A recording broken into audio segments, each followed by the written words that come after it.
my I'm God, we're playing going the live. intro. God.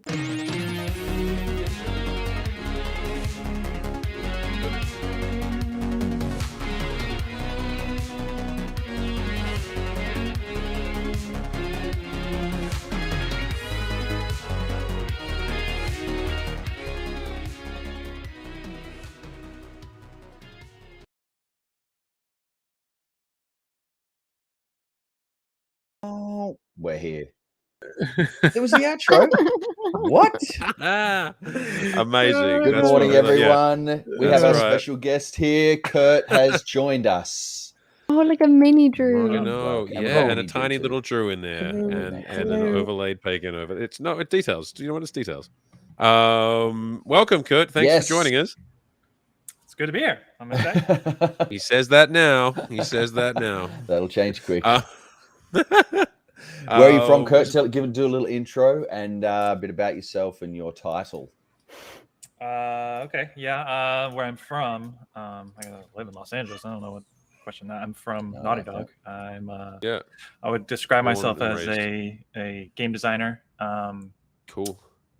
I've been a Naughty Dog for about 13 years. I started as a game designer, kind of technical game designer, and then I worked on various Uncharted. Was a lead game designer on Uncharted 4.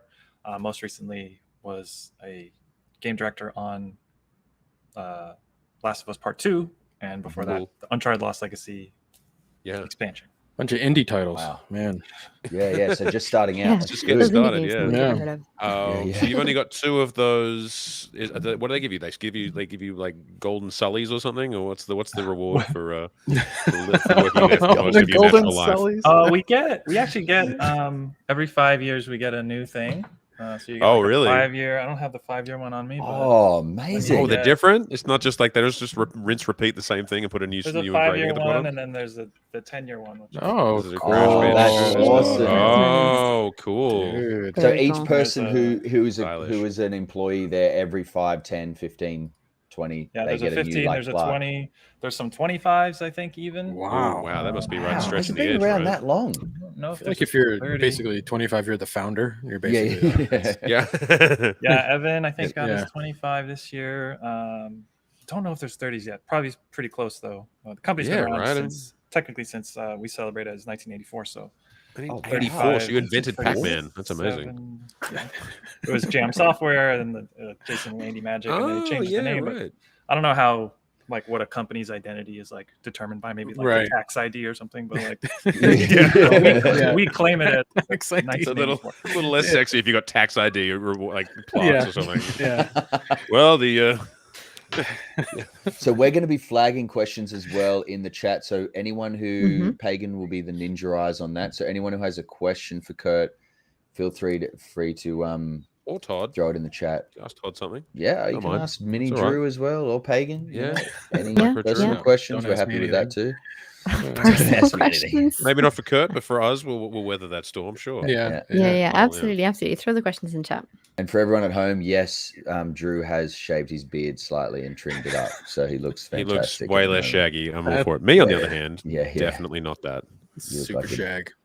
I've got like little strandy hairs coming out that just needs some serious beard maintenance. This looks like a rugged Spartacus to me. I love it. I was doing a thing. That's why it looks like this. I was doing redacted. Tell us about the thing you're doing. Oh, it was cool. I was in this redacted thing back in this place in redacted Hollywood, and redacted Hollywood. Kurt knows it well. It was cool. I got to work with redacted and finally got to meet redacted. It was great. How did you get into it, special. Kurt? How did you what was your lead in? We always like to know the Why? kind of origin story. Yeah, when I loved games as a kid. Where I'm really from. I grew up in Pennsylvania. Nice. Which part? My wife's family's from Pennsylvania. Kind of northeast PA. It's Poconos area. Wilkes-Barre, Scranton. So close. It's called Jim Thorpe. Okay. Tiny town. I mean, I lived in Easton, PA. It's like whatever. I lived in Pennsylvania most of my life. Okay. Kind of moved around a little bit in these 2 little towns, but I would say I grew up. What were your games as a kid? What were your games when you growing up? Because we didn't really have PC. Like, I was never a big PC gamer, and I got really into PlayStation when I got like the PlayStation. The original PlayStation was like the first console I was old enough to like buy myself with like my saved up Wow. like birthday money and Nice. stuff. I was, It was like my I 20th guess, in console. like I'm old. 6th or 7th grade or something when I Wow. got it. And then because we had NES, we had the Genesis. Me and my brother like playing games as kids, loving that shit. So Yeah, this totally. was like the first one that was mine. I was like, this is my console. I paid for my own Nice. money. Nice. You know, That might be and true I for me just too, actually. Yeah. kind Wow. of got more and more into it, and like the internet was getting bigger, and there was sites like IGN you could really dive in, and I was reading all the magazines, like the PlayStation, you know, they had the PSN PlayStation Power and magazines stuff like that. PSN. Yeah. No, I've been there. PSN with like the free demo discs and things, and I just got like Yes. really into it. I bought all these games. I got, you know, my jobs as a teenager were all to like buy the games. That's awesome. So I had like 50 PS1 games like back in the day, and then Nice. PS2 I got like so hardcore. So it was like, ironically, maybe not ironically, but like I ended up working for PlayStation, but I was like the diehard PlayStation because that was my platform of choice at the time. Yeah. I transitioned from Nintendo straight to PlayStation. That was my jump. And then I guess like when I was in high school, I never thought about like games as a career, like until I started approaching college and was like, what do I actually want to do like in college? So I was like a decent student. I had like really good grades, and Cool. I was like, I guess like what if I could make video games? That'd be cool. Like, what do I have to learn to do that? So I would look at I was like, I guess like computer science or something. Like I was into computers and I didn't really know that much about Sounds hard. learning HTML for like web pages and stuff. But like Yeah. I couldn't program, I couldn't do anything. It's like I need to go to school, like learn how to do that. Yeah. So Well, there wasn't any like schools that offered like any colleges really. I think at the time because I didn't have anything like that. game or offered. programs. Yeah. Game programs weren't really a thing. Yeah. In the early Yeah, 2000s. I learned a bit of HTML at school, but yeah, it wasn't There a was thing like you could find. maybe just the starts. There were some dedicated schools like DigiPen and stuff that existed. I was Oh, actually wow. looking at and excited by, but like my parents were like, no, you're not going there. It's too expensive and it's too Mhm. far. And like look Yeah. at all these public schools that are like really affordable. And Yeah. In state. I ended up going out of state. I you went to did? Georgia, Okay. Georgia Tech in Atlanta.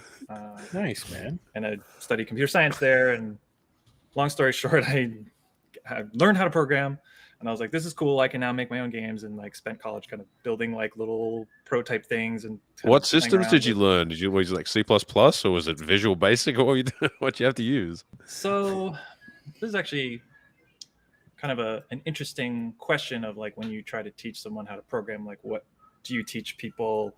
A single programming language and like master it? Do you try to introduce people to as many different languages so you can learn all the different little intricacies of these different languages? The Georgia Tech approach of the computer science department at the time was like they had like a base language of Java, so you learned Java. Wow. Which That didn't age well. Yeah, not great. JavaScript you may have heard of, which is like a completely different Yeah, that's what I mean. language I that guess. is Yeah, I guess not- that's what I'm thinking of. True. It's like that's completely different from Java. Java's like sure. a very object oriented, whatever. So they kind of teach you programming through that, but then there are also these other classes that like throw all kinds of stuff at you, C++ and weird things like Scheme and Lisp and like just bizarre languages that Wow, I haven't even heard of those. teach you because they're bizarre and like just to Sure. expose you to like the weird intricacies. Mhm. But in the end, you kind of learn, oh, I can kind of pick up lots of different things and I can build stuff with lots of different technologies. And that was like the benefit of that education. And then, I had an internship at EA from school. I worked at Tiburon. Oh, wow. NASCAR. Yeah. In that part of the country, there weren't a lot of game companies like hiring from Georgia Tech. So like EA was one of the few because it's in Orlando, Florida. So they were close geographically and they would interview there to get interns. So I got to do that internship program, which was really cool. And then I graduated and there were no jobs anywhere. And I ended up working as a web programmer in like a tech startup. And then I decided I wanted to go back into games. And I had a friend who was working at a company in Texas, and I worked at a small company called Red Fly Studio. We worked on a Ghostbusters game for the Nintendo Wii version of the Ghostbusters game when it came out. Oh, really? Cool. Wow. That was the first like shipped game With that I like really all worked on. kind of like Wii The- controls the and Waggle stuff. controls. Oh my god. and Were they hard to then- program for? Well, I was like a designer, a kind of technical designer. It's kind of been Okay. my role through my career. Is like it's a designer, but who can program, but you're not a programmer. Okay, cool. Like Okay, cool. there's like a distinction in the industry between someone who is like a real hardcore programmer is doing C++ writing Yeah. the engine code, writing like the real memory Yeah. management systems and like the real smart people stuff. And then there's sounds like the nightmarish. designers who generally have like a scripting language, something that's a little more user friendly that you can kind of build the game out of, like the player facing parts of. I know, like there's- assembly code stuff for There's you. the trigger box. Yeah, the trigger box here. When I enter, it's going to spawn some enemies, kind of thing. Like that's what Mhm. designer will do. Is that what I read on your Twitter, something about just trigger boxes for all of Uncharted? That was a thread about the kind of hacks Yeah. that game developers do, and Sure, there's a lot of sneaky has ones. all kinds of stuff. That's cool. And yeah, I came into Naughty Dog still at a very young age, still like maybe I was one year out of college and I got into Naughty Dog, so very lucky to just Wow. get in a super young age and just. And you probably didn't really know that Naughty Dog was going to be what it is at that point, did you? Like, I mean, for me, as like the diehard PlayStation fanboy, yeah. growing up, like Mhm. Naughty Dog was You're Crash pretty pumped, Bandicoot. right? Naughty Dog was like Oh, yeah, Yeah, of course. totally. Yeah, yeah. untouchable. Like I never would ever dream of working there. Okay. Sure, okay. totally. Oh, that's So, cool For though. me, it was Yeah. like, oh shit. I mean, Yeah. I hadn't even played Uncharted because I was in college and was like I was broke and didn't have a PS3 and like Yeah. Uncharted had shipped and I was doing an interview for them and I'd never even played it, so I had to like play it really quick before the interview. And, Yeah, we played it for years. this Uncharted game's pretty good, I guess. Yeah. And they're like, yeah, we're making this game called Uncharted 2. It's like, I remember they What is it showed me about? in the interview, they showed me like when I was in the office, like Uncharted 2 is running and it was like the ice cave level. Drake Oh, had the cool like fur jacket on. Yeah. yeah. And I was just like, oh, that's so dope. There's like, he's like in the ice. There's like ice cave and he's wearing like a cool fur jacket. Like, I didn't even comprehend that. That's like where you could go with Uncharted because I just thought, oh, it's a guy in the jungle doing Yeah, Yeah, sure. yeah, Yeah, yeah, and it's wow. like, well, no, they're going like way crazier with this. Doing this stuff, yeah. So I was really excited to be involved with that project Oh, bet. to help them out ship So great. Uncharted 2. That's great. Oh I my love the God. origin stories, seeing how people progress. It also gives people hope, like people watching as well, like to make let's not those do that. steps and We don't do progress. that. Yeah. To give them that That's not what we're here progression, you know? Like to be like, all right, I'm going to go to college and I'm going to study this and I'm going to make the right moves and literally build your way into that position. That's freaking awesome. You know, I love. I would that. say caveat, like it's been way too long since I did it, and how you do it now is completely different. Well, that's true too. Sure. Yeah. It's like now it's a whole different. Don't get in my ballgame. industry. Stay out. No, Yeah. I would. It's weirdly. I don't know. I would say Like it's you- like as hard as it's ever been to get in, but also like the tools to make games and to make things on your own are as accessible as they've ever been. Way more accessible. You can download Unity and like start playing and like be using absolutely. professional grade engines. I was telling As the a other guys, student, I did Construct 2. I'm dope at that. Super good. And not enough games use that engine, to be honest. I don't know if I've heard of that. Yeah, you shouldn't. It's, Yeah. it's for like children, I think. That's how elite it is, Kurt. Yeah. Oh yeah, it's so exclusive. You have Just- to be oh. a real genius to really be able to press it. It's a lot of drag and drop programming. It's not very. Yeah, that's extreme. it. Yeah. It's the Microsoft Paint of game development. Yeah, Paint. It Oh really is my though. It God. actually is.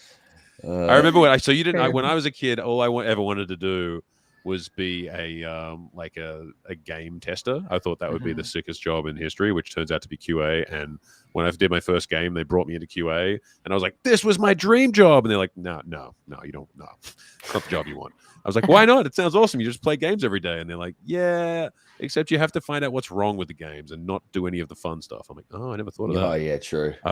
Where you just literally like wonder if this wall lets me go Just through it at any point in the next 2 years. Just keep walking at walls for 3 hours. Yeah, you're like, I don't know, that sounds much fun. Did Pagan just quit?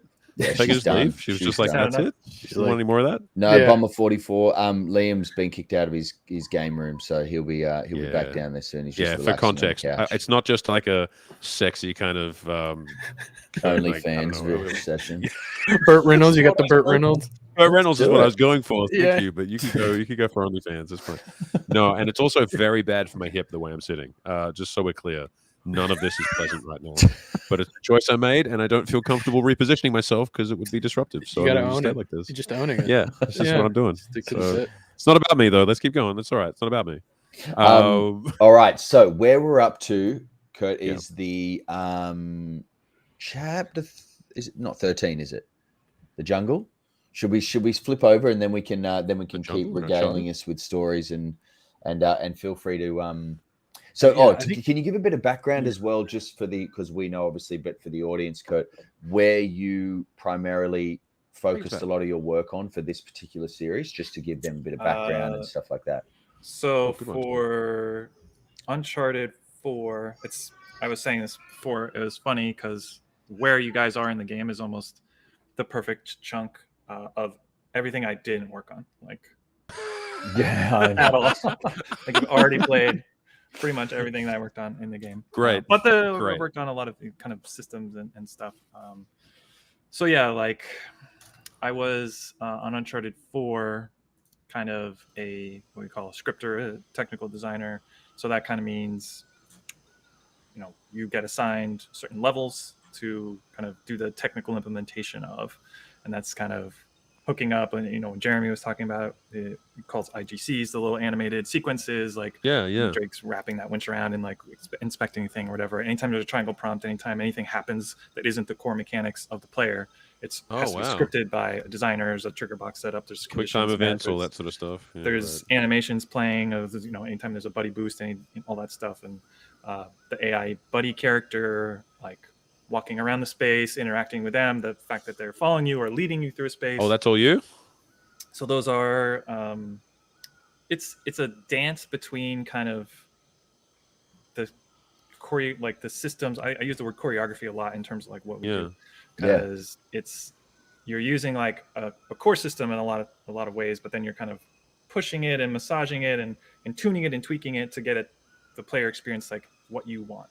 So there'll be a systemic system of like, okay, here's like, you can lay a spline down and you can like have the buddy like lead you and you move forward and they're going to move forward through space. But there's all these like weird conditions where it doesn't do the thing you want, of like, I go over here and I want them to follow me. So you got to like set a condition for that, specifically for a certain area or something. So you got the hard job, in other words, where everyone else just using the standard old engine, regular old vanilla engine. Everybody's just living their life, and you're like, cool. Now I gotta fix everything about this and make unique experiences every time. I would say that describes kind of every game designer and every team. That's kind of how you do. You have the tools you have, and then at some point you can't improve those tools anymore, and you're like, okay, we're going to make this game and ship this game. Naughty Dog is very, very good at being responsive to the requests of designers for different tool changes and things. That's super cool. Like, that's very, great. very late through production, so we get a lot of what we want. That's great. And we love to see how we're able to make some of these sequences in games. What would be kind of the AI? I was going to say, what was the coolest sequence? Oh, you go. Oh, there we go. Now we're doing that weird thing where I'm like, you go left. No, I'll walk left. You walk left. It's a nice about balance, the different types of like things that a game designer will do, because we also have like layout game designers, because for a certain level, there's a designer that is crafting the actual geometry of the space in terms of the players. Like the level builder kind of thing? Not what you ultimately see. That's the art team. It's like a complicated process. So like a lot of what the designers do is often kind of like visible. the architect? Is that kind of like, It's rare that you can point to something like visually in a video game and be like, the designer did that part, because the designer is like doing the thing of tying all this stuff together and like hooking up the thing. You get the animations from the animators, you get the art from the background, and you're kind of making all the stuff like work together and like have the experience you want. So what a layout designer will do is start from a blank slate, get a series of like story beats, and kind of build a space out in what we call block mesh. I have screenshots and stuff to show later, but nice. Kind of, there's a hashtag on Twitter called Blocktober, which is designers. It's like, what's that? The month of October, because I think it starts from like artists in the month of October. We're doing like, I forget, there was like something October, some play on the word October or something, where artists would post like drawings and stuff and like, oh cool, and there's like this whole Twitter thing. And then one of our level designers was like, well, block mesh is art, like let's show a little behind the scenes. So there's like a Twitter handle, and then in October there'll be all these things, different developers showing the block mesh level, so you can see like what it looks like what to a designer's eye, like what a designer has made, and then that gets kind of handed to an Oh artist. yeah, Like, that's is that cool. kind of like back in the day when I try to like make my own Doom levels and stuff, and they'd kind of just give you a bunch of like Doom levels. like and you just make these terrible kind of frame things, but then they draw them in essentially, like they'd add the art on top of it. Is it kind of like you're building the shape of something? And That's a good description of it. It's might not be. It's oversimplifying to say it's just cubes and spheres, but like it's simplified geometry, and it's built to the metrics that work for the gameplay. So in Uncharted, you need around 1 meter high cover if you're going to have a cover for a cover mechanic to like snap into. So it has to be this high versus this high, or whatever. Right. It is. And So you got to build a lot of things that have these 1 meter covers, and you kind of think about like, what is this space going to be? How do I explain what these covers are? And you're getting very clever and doing a lot of research about the actual location and what is real life, and like what can you bring in and make work with our mechanics. And then kind of curating that once you hand it to art to make sure that once the art goes in and looks amazing, that it still plays the way that you intended it to play.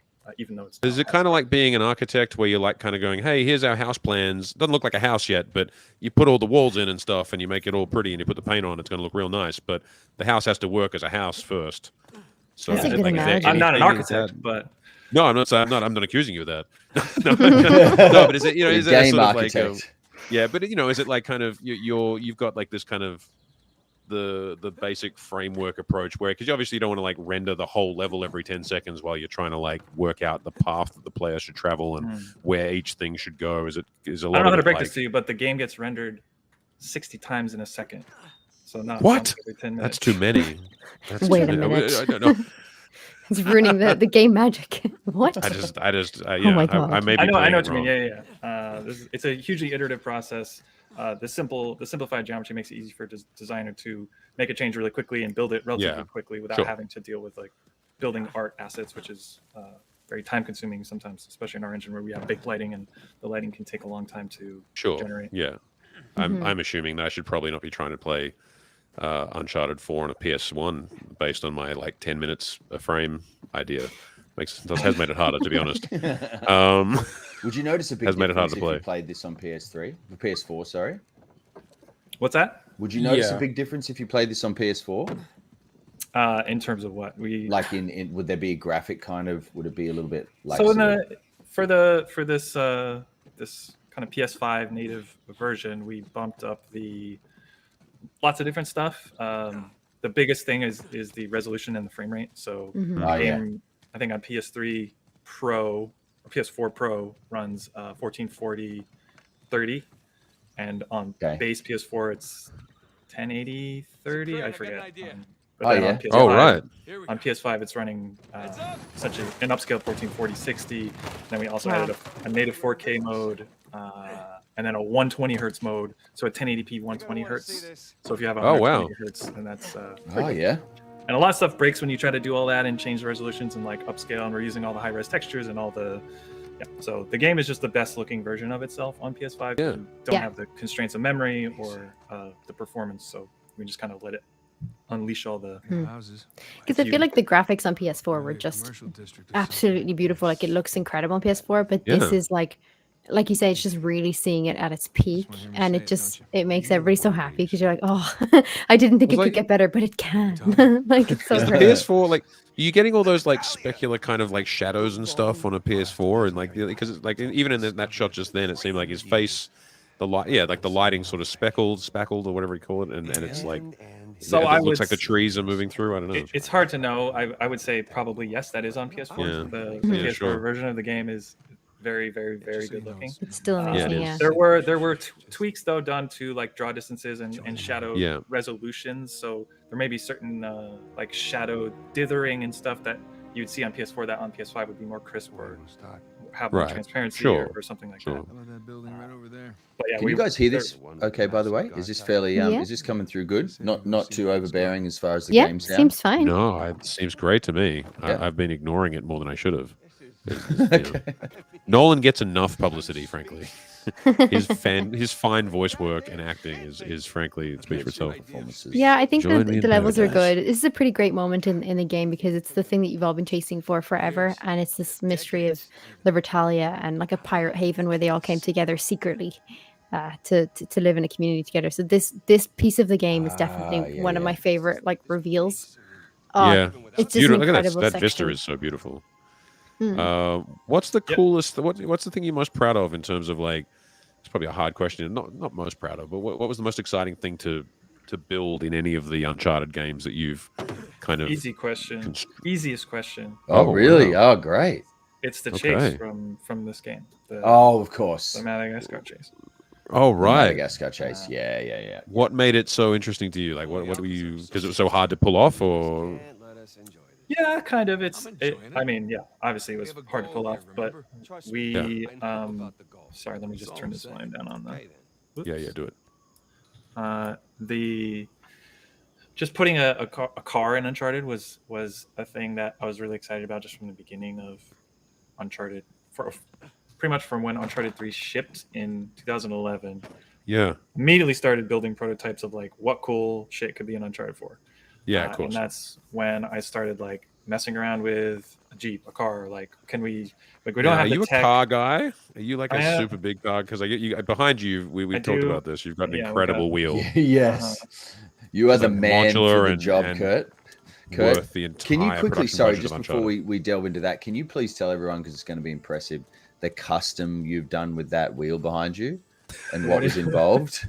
Oh, somebody did actually ask that in the chat. They were asking. Oh, really? That freaking sweet wheel back there. Yeah, totally. This is. You just said if that's a steering wheel. There's behind nothing you. custom about it. I just spent money. Just customized it. It's not, Didn't you do a custom wheel? Money be exchanged for goods and services.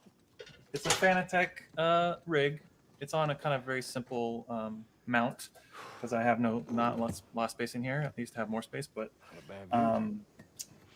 it's the Fanatec CSL Elite wheel. I think it has the detachable universal hub. So this is the Xbox version, so I can play Forza. But then this is a PS compatible base, so you can play on both. Very cool. It's got the clutch pedal. It also has the toggles, the butterfly shifter, which isn't hooked up right now, but I had the butterfly shifter, which for a while was really fun. If you can mount it to something sturdy enough. Are racing games kind of like your go-to then, Kurt? I like racing games a lot. I like car stuff in general. I've gotten into, years ago I was into like take my car to the track and like race for real. I'm always loving. Oh, really? What car did you take to the track? I have a Dodge Challenger that I had. Nice. Pretty much. Like I remember buying a brand new car. I was like, when Uncharted 3 ships, like, I'm gonna get a new car. I've had this piece of crap Ford Escort for like 10 years. It had no dashboard. It has no like. It's the jankiest car like ever. And I was like, I'm gonna get myself like, I'm gonna go fucking like get a nice muscle car, like it's gonna be dope. And then I was like, this is amazing. It's the dream. It's manual. It's like, oh, you got a manual? You got stick shift? Yeah, like 450 horsepower, something like that. Shit. Wow. And yeah, that'll move. And then immediately I was like, well, now I want to race it. And then luckily the story doesn't end with, I crashed it and was out the car. Yeah, I was gonna say, I'm like, that's like I still do have the car, so but I don't really go to the track anymore. It's black with red double stripes down the racing stripe. Oh, wow. The racing stripe. The go faster stripes, as we call them. Yeah. It's nice. It's a great looking car. What color are the rims? It has the SRT rims that are painted black on the inside, and it's got it's a 5-spoke rim, and it's just like a nice clean stainless steel color with painted black inside. Oh, probably quickly became car best looking wheels that SRT made for the 2011 model. And I haven't seen better looking ones since then. So it's a collector's. I'm not saying it's a collector's item, but it's a rare. Don't steal my hubcap. Yeah. Are you allowed to be such a badass working at Naughty Dog? Is that encouraged, or are they jealous, or what's the story? It's you're free to be as troubling to you as you want. Right. So you just took all the badass on yourself, and no one else is left with cool. any. I mean, I was kind of tag along. We used to have the web programmers, Jason Paul, who is amazing. He was like a professional driver at one point in his life, and he had those kind of incredible like life story and kind of how he ended up there. And he got me into like going to the track and driving. He used to race Lamborghinis and Subarus and Porsches and like he has like a little S2000 that he takes to the track and stuff. So can you drift? Nice. Well, that's a good question. I've not. I would say no.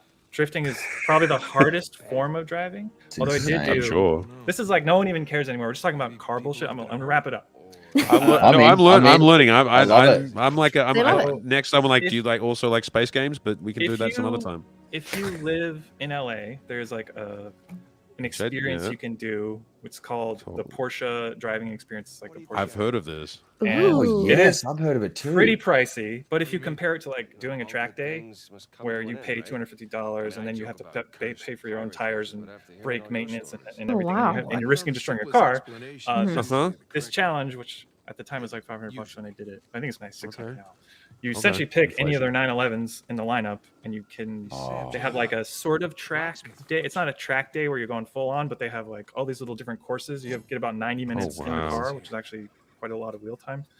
And they take them there's like little mini polish circuits. You kind of get a feel for. They have a skid pad. They essentially have a drift donut circle where it's just spray water, and it's like a big circle course.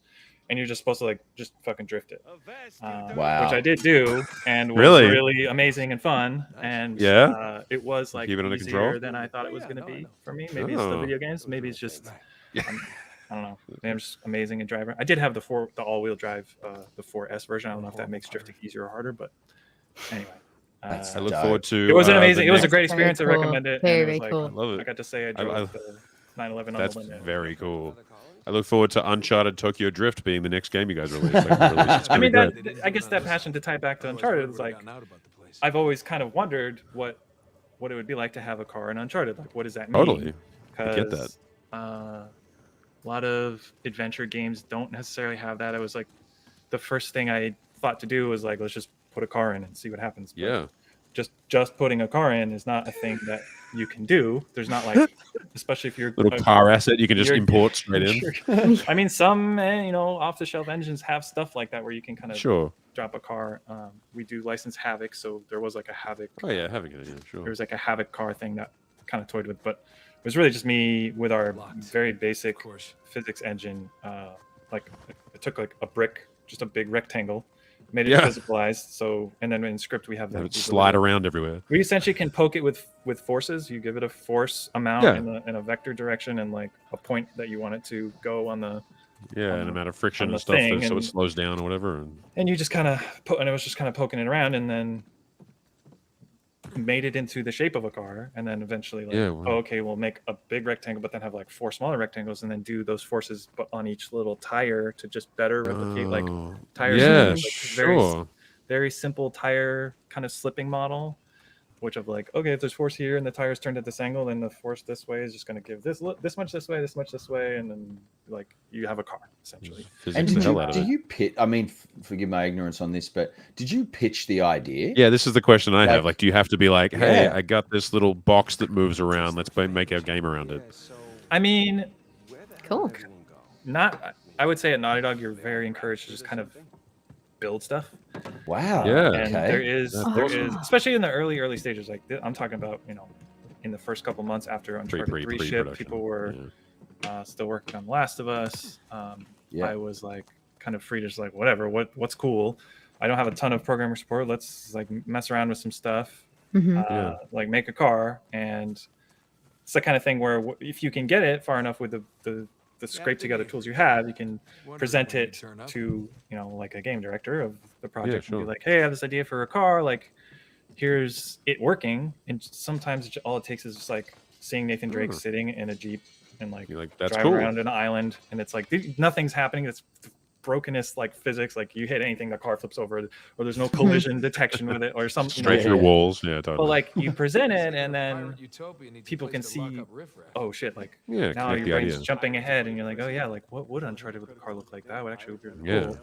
And I think the biggest challenge for the Jeep for us was not making it just like an A to B thing, like because a lot of the examples that we're pulling from, and if there was resistance to the idea, it was like, oh, okay, well, what are you going to do? Like, just drive around like from A to B, one spot to the other, and we really wanted to integrate it as much as possible into like the core pillars of like Uncharted. So Yeah, sure. the three different things we think about. It's like the traversal, the combat, and then puzzles. And anytime there's a new mechanic we want to add, the question is always like, okay, how does it impact those? How does it impact all three of those? Or can it be combined with all three of those? So if there's a Jeep, cool traversal, driving around, but like, is there some other depth we can give it?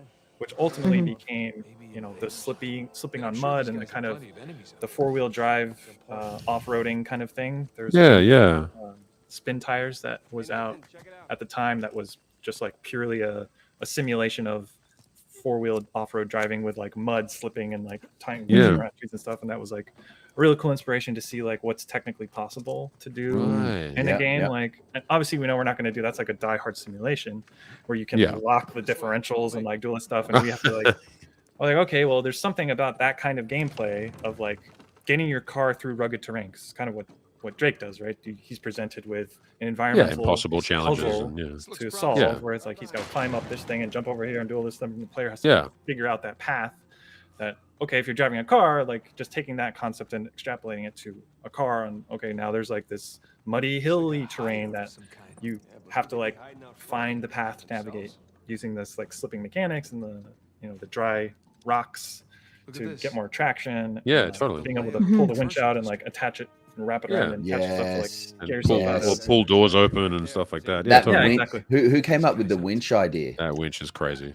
So James Cooper probably did the most amount of work with the vehicles. Like I was kind of pushing it in the early days, and then it was kind of handed off to would you just ghost on and be like, let's make this car, bye, see ya, have fun. God damn it. You had like 14 different programmers involved, and like actually building a model for a car is like very, very difficult when you have independent suspensions and like traction models on wheels, and like do you end up with no friends? They're like, thanks a lot, Kurt. Thanks a bunch, buddy.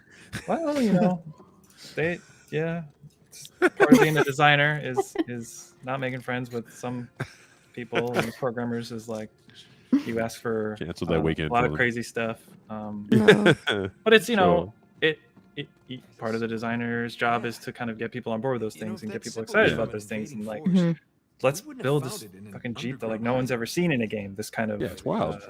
This kind of thing, and it must be pleasing with stuff like that when it's such a success in terms of a concept. People are like, oh, it's so cool, they got a car in the game, it's wild. That must be cool.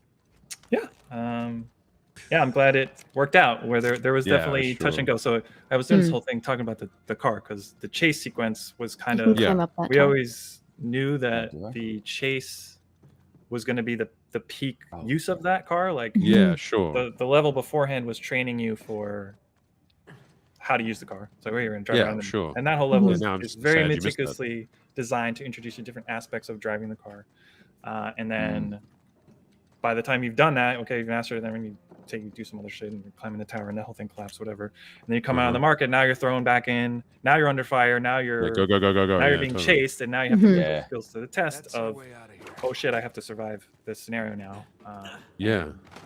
Because I'm actually kind of like the opposite. I don't like cars in video games at all, because I just have terrible coordination. Like, I'm so bad, it's awful. But I've never thought about that in Uncharted 4. I've just loved it. Like, everything was so seamless, so smooth. The mechanics are like relatively easy to control. Like, it's just an easy to use option. Like, I never thought about it. Like other games, when they just randomly introduce a car, I'm like, no. I'm just about to spend 20 minutes crashing into walls. You died, Todd. Yeah. Todd, it's okay.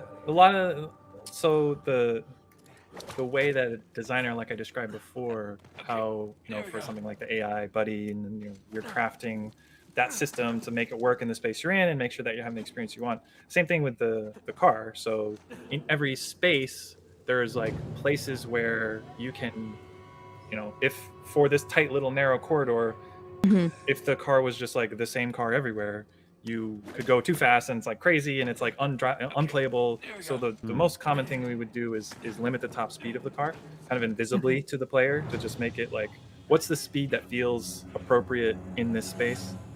I'm just going to save Todd really, really quickly. Will you hold L1 and press down? Hold L1. That's the hold it, lowering yourself down. And then lower yourself down.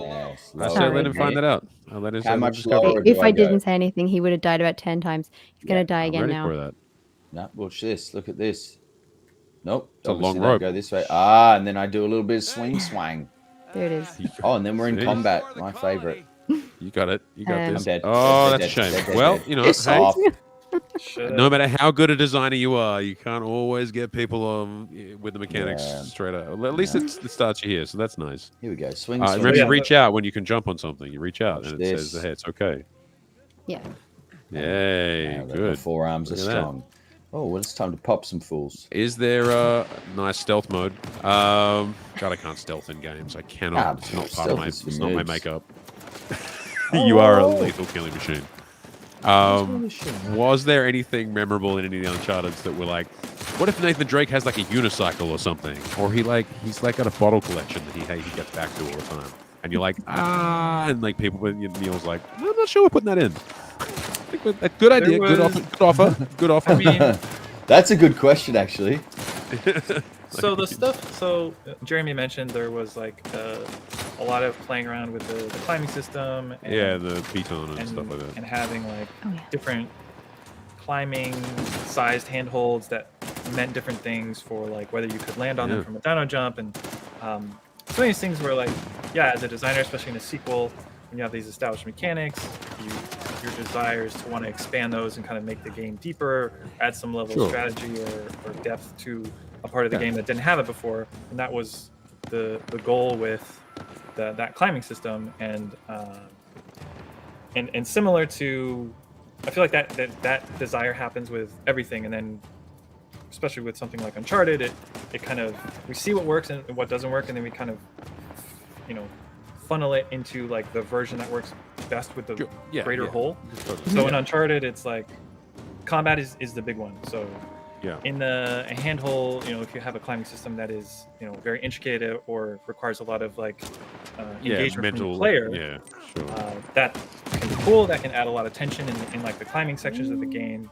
Then the question is, but when it gets exciting, once you get exciting, how does that system work? Does it change? Do you just not have like those kind of handholds in like a combat space? Then there's also the question of like, okay, if we even want to do this system of like a big handhold and a little handhold, which is already kind of a simplification of some of the earlier stuff. And apologies to the designers who worked on this system if I'm describing it incorrectly of how the process went, but it's kind of from my memory. And Amelia Schatz is the designer. I'll talk to them. I'll talk to them. Make doing most of this, and she could speak to it. But the question of like language, visual language, is a big one, because like what you do in block mesh is very simple to read. It's very easy. Like you can make your handholds big, easy to read rectangles that are yellow on a gray wall. And you're like, cool, I know how to climb because I can climb on this. But then once it's arted up, you have to create a visual language within the art team to make sure that the player knows what they're looking at, what's climbable. And now it's already hard enough for us. We've still have problems every time. We've made 4 of these games, 5 of them, count Lost Legacy, like making the readable edges read as climbable. And without and trying to find that balance between like, hey, it's a big piece of yellow tape on, so you have to have otherwise like, pristine. What is nothing, and what is something I can interact with? Weirdly enough, I just played with Tom Bissell, got me to play like that 20-year-old Indiana Jones game, which is kind of like a first swing at like, I guess, an Uncharted type game. And it's not bad, but it very much didn't do that. And so half the game you're like, okay, that's a wall, that's a block, but it's not the kind of block I can get on. Okay, that's a block that's my height, but also can't get on that one. And this is, I don't know what that is. Apparently this you can climb on. Good to know. And so like 20 minutes later, you're like, cool, I guess this is the path I'm meant to go on. So it's weird. Like I remember early on with Uncharted, I was like, it's pretty obvious where you're meant to go. But then like the alternative is so unplayable that it makes it like so unfun, and finding that balance between, I guess. So if you take that system of like, okay, there's handholds and there's not handholds. Yeah, sure. And now you add, there's not handholds, there's big handholds, and there's small handholds. Now you just like double the amount of types of handholds there are, which now makes that like twice as hard of a problem to solve in art of, okay, what's a tiny little edge? Because size is actually a thing that we sometimes use as a way to tell you what isn't a climbable edge. In general, things that are pretty chunky and beefy if you can climb them, and things that are tiny little things you kind of can't climb, and the player just learns over time, like, I'm just going to ignore tiny little things that are just crevices of little bricks and just for stuff. that's just art. And Yeah, sure. As you play the game, you kind of train yourself to like recognize what is a climbable thing, what isn't. Once you have small handles, now that never goes away, never turns off, because there is such thing as a small handle. So now anything could be a small handle. Now you're jumping around and everything, and that problem, while it could be solvable, we didn't want to tackle for Uncharted 4 or come up with those languages, and because each language you come up with now has to work and apply to every art look in the game. You have absolutely. jungle stuff. You have in auction, you have a lot of man-made like. How do you melee? Just shoot him with something. Shoot an armor. Square, but he's armored. Mate, he's armored. You won't be able to. Oh, dude, what's up? He's armored. You can't melee him. You're just gonna knock his helmet off, and then you still have to shoot him. Don't take Todd's lack of fundamentals as a sign that you didn't make very clear earlier on in the game design. You did. Actually Todd's ignoring that lesson. That exact. So this is interesting watching you play. Thank you, Todd. I always say that every week. Every week I say that. So stuff like that is I see that, and it's like, oh, that sucks that you didn't understand that we didn't train you that knowing that the guy has a helmet on, he's an armored guy, that you can't just run up and fight him. We didn't do a great job in Uncharted 4 teaching you that. Not true. Oh no, they definitely did. Todd hasn't been playing it. He's been playing it and talking and not really listening to it. Like I was doing this before. I couldn't do anything when I was playing it a few weeks ago. Yeah. Because I'm not hearing the interactions. I'm not hearing the bit where they're like, "Hey, he's got a helmet. You should probably do so. You probably shoot him." I don't remember exactly how we trained it in 4, but I remember in Lost Legacy, because we have the interesting challenge of it is like an expansion. It's coming out very recently after Uncharted 4, but you still have to train the player on every mechanic as if they have never played an Uncharted game before. Oh, of course. And I remember the guys with the helmets thing was a thing that specifically we wanted to train better in Lost Legacy. So I think, because I remember we were like playing with the wording of like the little pop-up of like that explains that the guy has a helmet. We were like very explicit about the guy has a helmet. You got to knock the helmet off to be able to fight him. You can't fight him. And it was just I think it is actually it is better explained in this game. It's earlier on though, when you're coming across like your first encounters, and then you have like the brute. There is a small tutorial, and it like the freeze frame, and then there's a little pop up that says you need to knock the helmet off. Sure. But to be fair, Todd has only been playing this the last 2 weeks, and Liam has played the game up to then, so Todd hasn't gone through any of the tutorial. Yeah, and also I think when you have a few weeks break, you come back and you're like, okay, what's the shoot button? Yeah, that's a real thing, and we try to tackle that every game. The kind of taking a break from the game and coming back. Mm-hmm. Oh, cool. In Last of Us, we have a lot of things where there's like dynamic timers and stuff that are running to remind you of mechanics. Like if you, for example, little negs that are like, you can do that if you. No, it's like it's no, because we hate those and.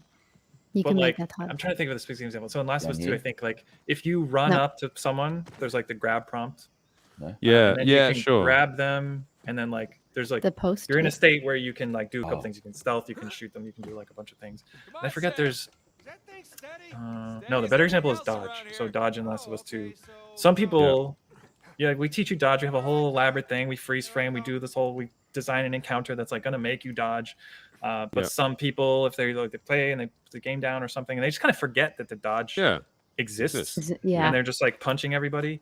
So in The Last of Us 2, we actually have a dynamic system where we're detecting like kind of in your melee encounters, have you been dodging? You choosing to dodge. And like over the course of time. So if like you haven't dodged, if you fought a bunch of people and haven't dodged in like the last hour, it's going to start prompting you with the dodge. Like when they wind up, it's going to show you the prompt again.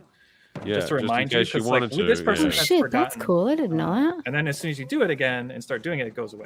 Resets the time. Those are the kind of like interesting. So these so problems cool. of this stuff, that's fun for us. Well, not fun for us, but like interesting problems that we are trying to solve without knowing. Oh, that's so fascinating. Because it must be weird if you play a game, like if you watch people play, and I actually think I'm saying that, I think I saw it on your Twitter where it's like, if a player doesn't do the thing that you designed, and you're like, oh man, I spent like 45 hours making this, and you just kind of blew past it, and so you're like trying to make sure that the player knows that the options available to them. Like, I mean, if you miss it, you miss it, but like, if players are like, oh, I could have done that, and you're like, oh man, I could have done like 20 weeks less work. That thread was specifically about a designer talking about someone, playing their level, playing their thing that they made for the first time. Usually it'll be in the studio, you just built a little prototype, you go to the person next to you and you're like, okay, check it out. And you don't really tell them anything. You're like, oh, check out this thing I made. And they're like, okay. Yeah. And then they're like, they're just like broken. They find like nothing works. They don't do the thing you want at all. Yeah, you have this whole vision in your head of how this is going to play out, and they're just like completely broke it or played it terribly. And you're just like, it's the worst feeling ever. Where you're just like, oh right.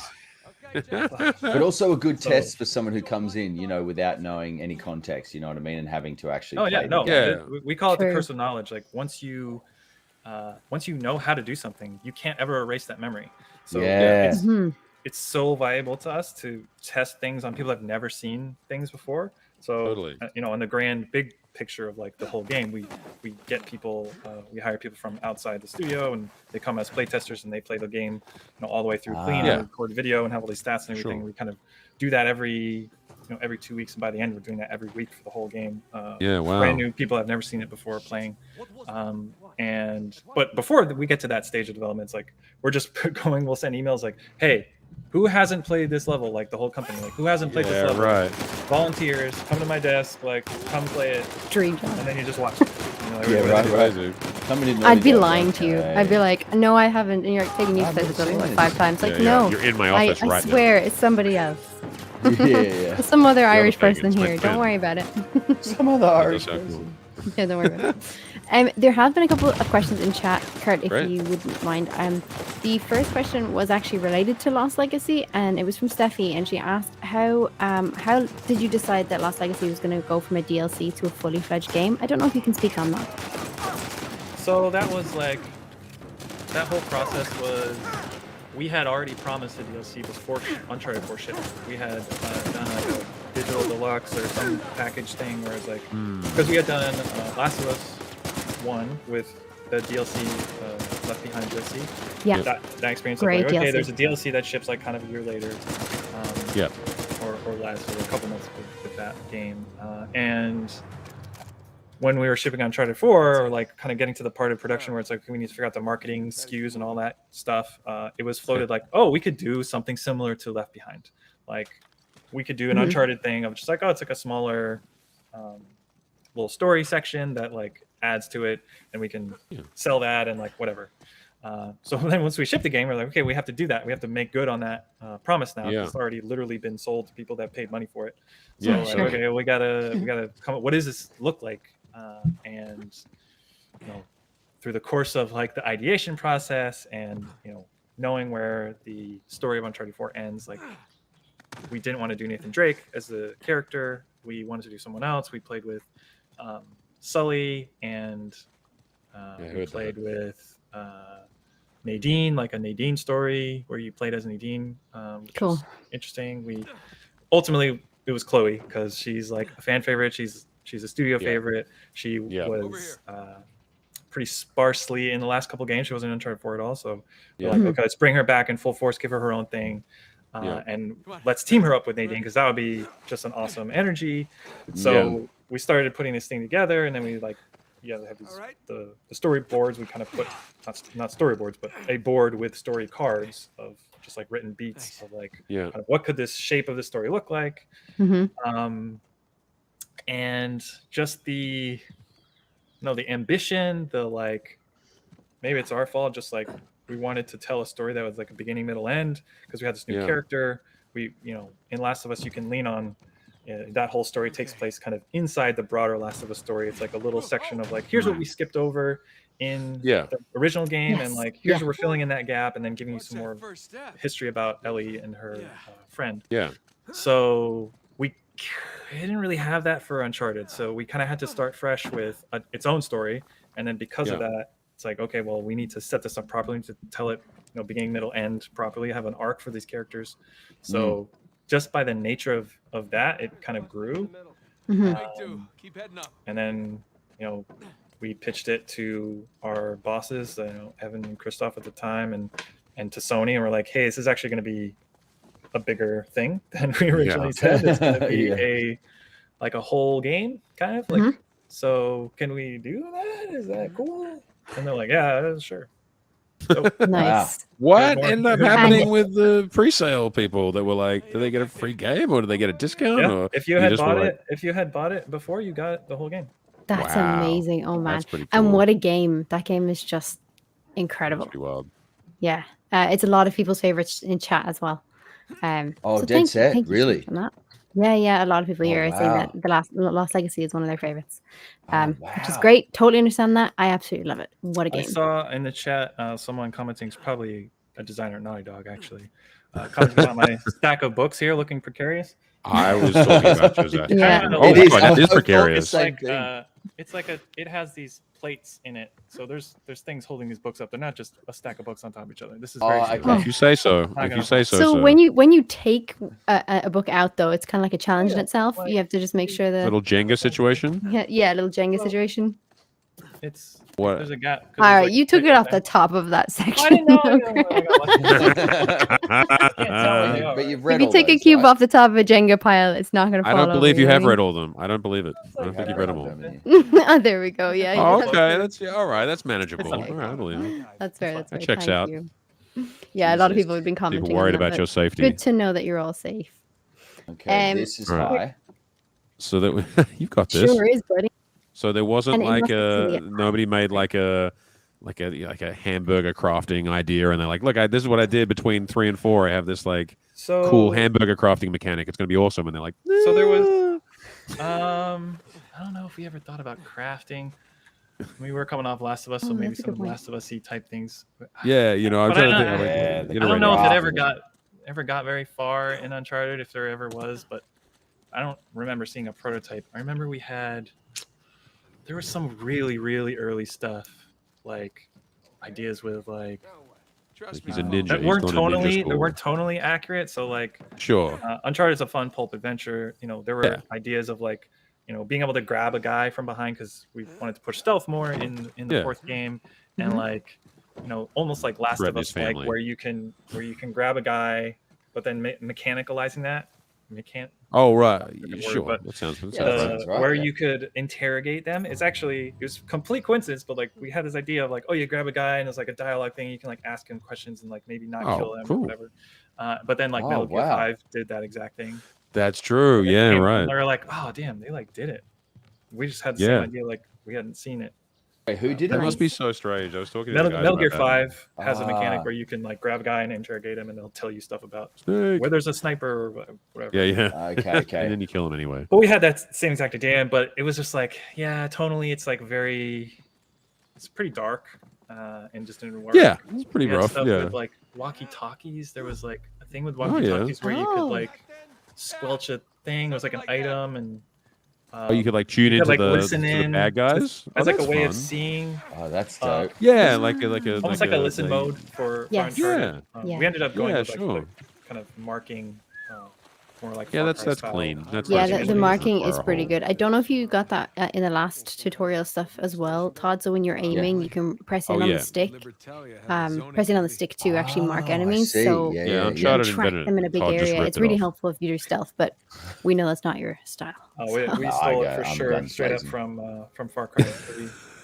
Oh yeah, of course. Yeah, that was pretty cool. Yeah, it must be Sure. fun Yeah, going through because that process. especially in Dog, we have such a passion for like the grounded nature of everything, feeling like Yes. fully realizing the world that, you know, anything that's just a HUD element as a Yeah. solution, we try to avoid completely. So yeah, there was this whole idea with like walkie talkies, and you would like squelch the walkie talkie, and the guys would like chirp on their belt, and you would like kind of visualize that part. So at least there was like Oh yeah, right. like some kind of explanation for Tactile how kind of how thing, you yeah. were like being able to see, because in The Last of Us the listen mode is kind of a visualization of like, if you were there in real life, you could hear where enemies were better than you could in a video game, because you have Yeah. full Yeah, surround. yeah. You kind of know like the human hearing experience is better than you can produce in a game. Yeah, we need so to you're trying to augment visualize that. with a visualization. Yeah. That so was it's- genius too. Again, That was was- that who comes up with those sort of things, Kurt? I mean, that's like you know, The Last of Us 1. That was all Bruce and Neil. Like, Okay. pushing a lot of the. I assume they go on like a big ayahuasca trip and they just come back with all these amazing game design things. I assume that's what happened. We did refine it in Last of Us 2 from the Last of Us 1 version because we had more time to just really kind of make it look more subtle and less of like a HUD-y thing where in Last of Us 1 it's like this big outline and like there's like these radiating things because our HUD system this is kind of a technical thing, but like Uncharted 4 we switched, and then in Last of Us 2 even we completely redid all of our HUD stuff, so it's much easier for HUD elements now than it was back then, so we can get way more fine-tuned and like finessed looking. Well, that must be iterative though.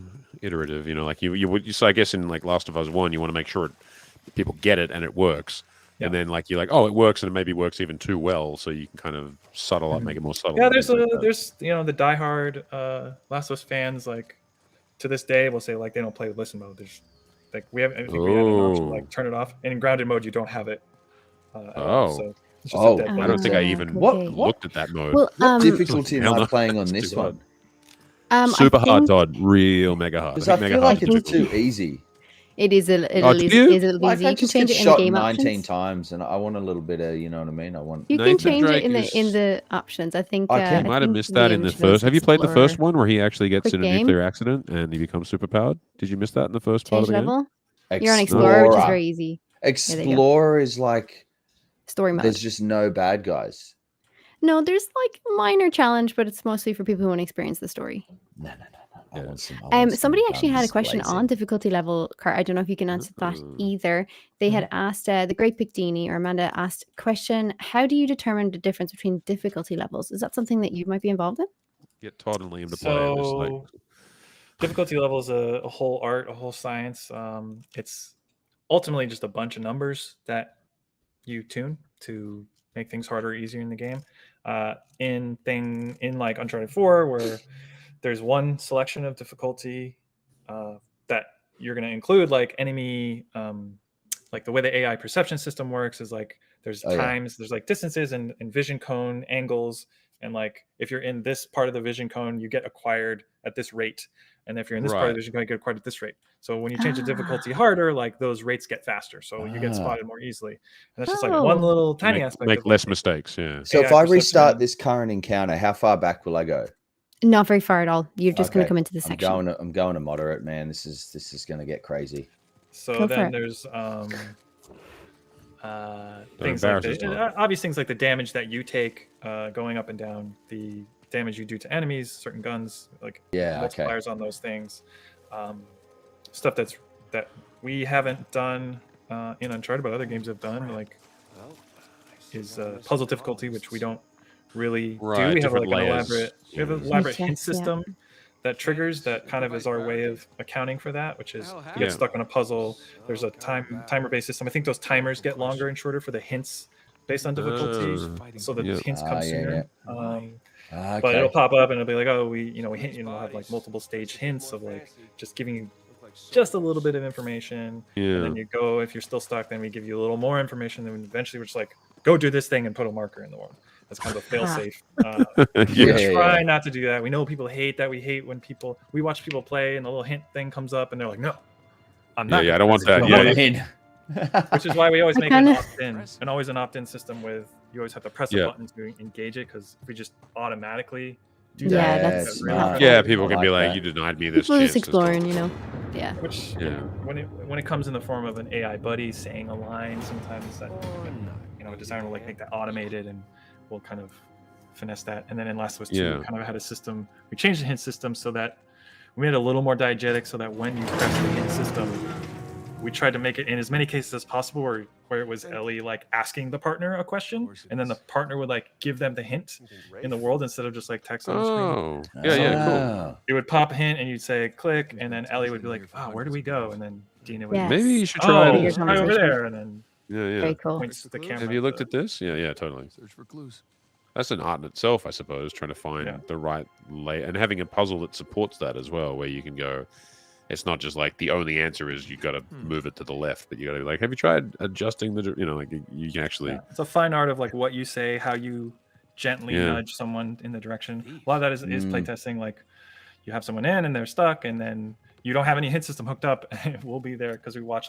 It's almost like this is a live stream. We'll have 10 streams of the game that we're watching on our desk, and there's a moderator in the room, and we'll be like texting them like, okay, tell them to like think about like you kind of think like, what would the hint be to like try to point them in direction. Like, your own little cryptic puzzle. Ultimately, that becomes like the actual hint in the game. Oh, it's fun. Nice, thank you. Yeah, that whole like work towards like the game complete sort of thing must be so interesting when you're starting to play test and working what's too easy, what's dialed in, what isn't dialed in, and what. In fact, to the question of difficulty. So in Last of Us 2, again, like expanding those options. So we broke out the difficulty of the game into like 5 different categories. So you can independently tune like the enemy AI perception, like how many resources you get. You make it like a Resident Evil. I forget what they all are, but like you can just like sometimes, because in Last of Us 1 it was like Uncharted 4 where there's only one thing, and people play the game and be like,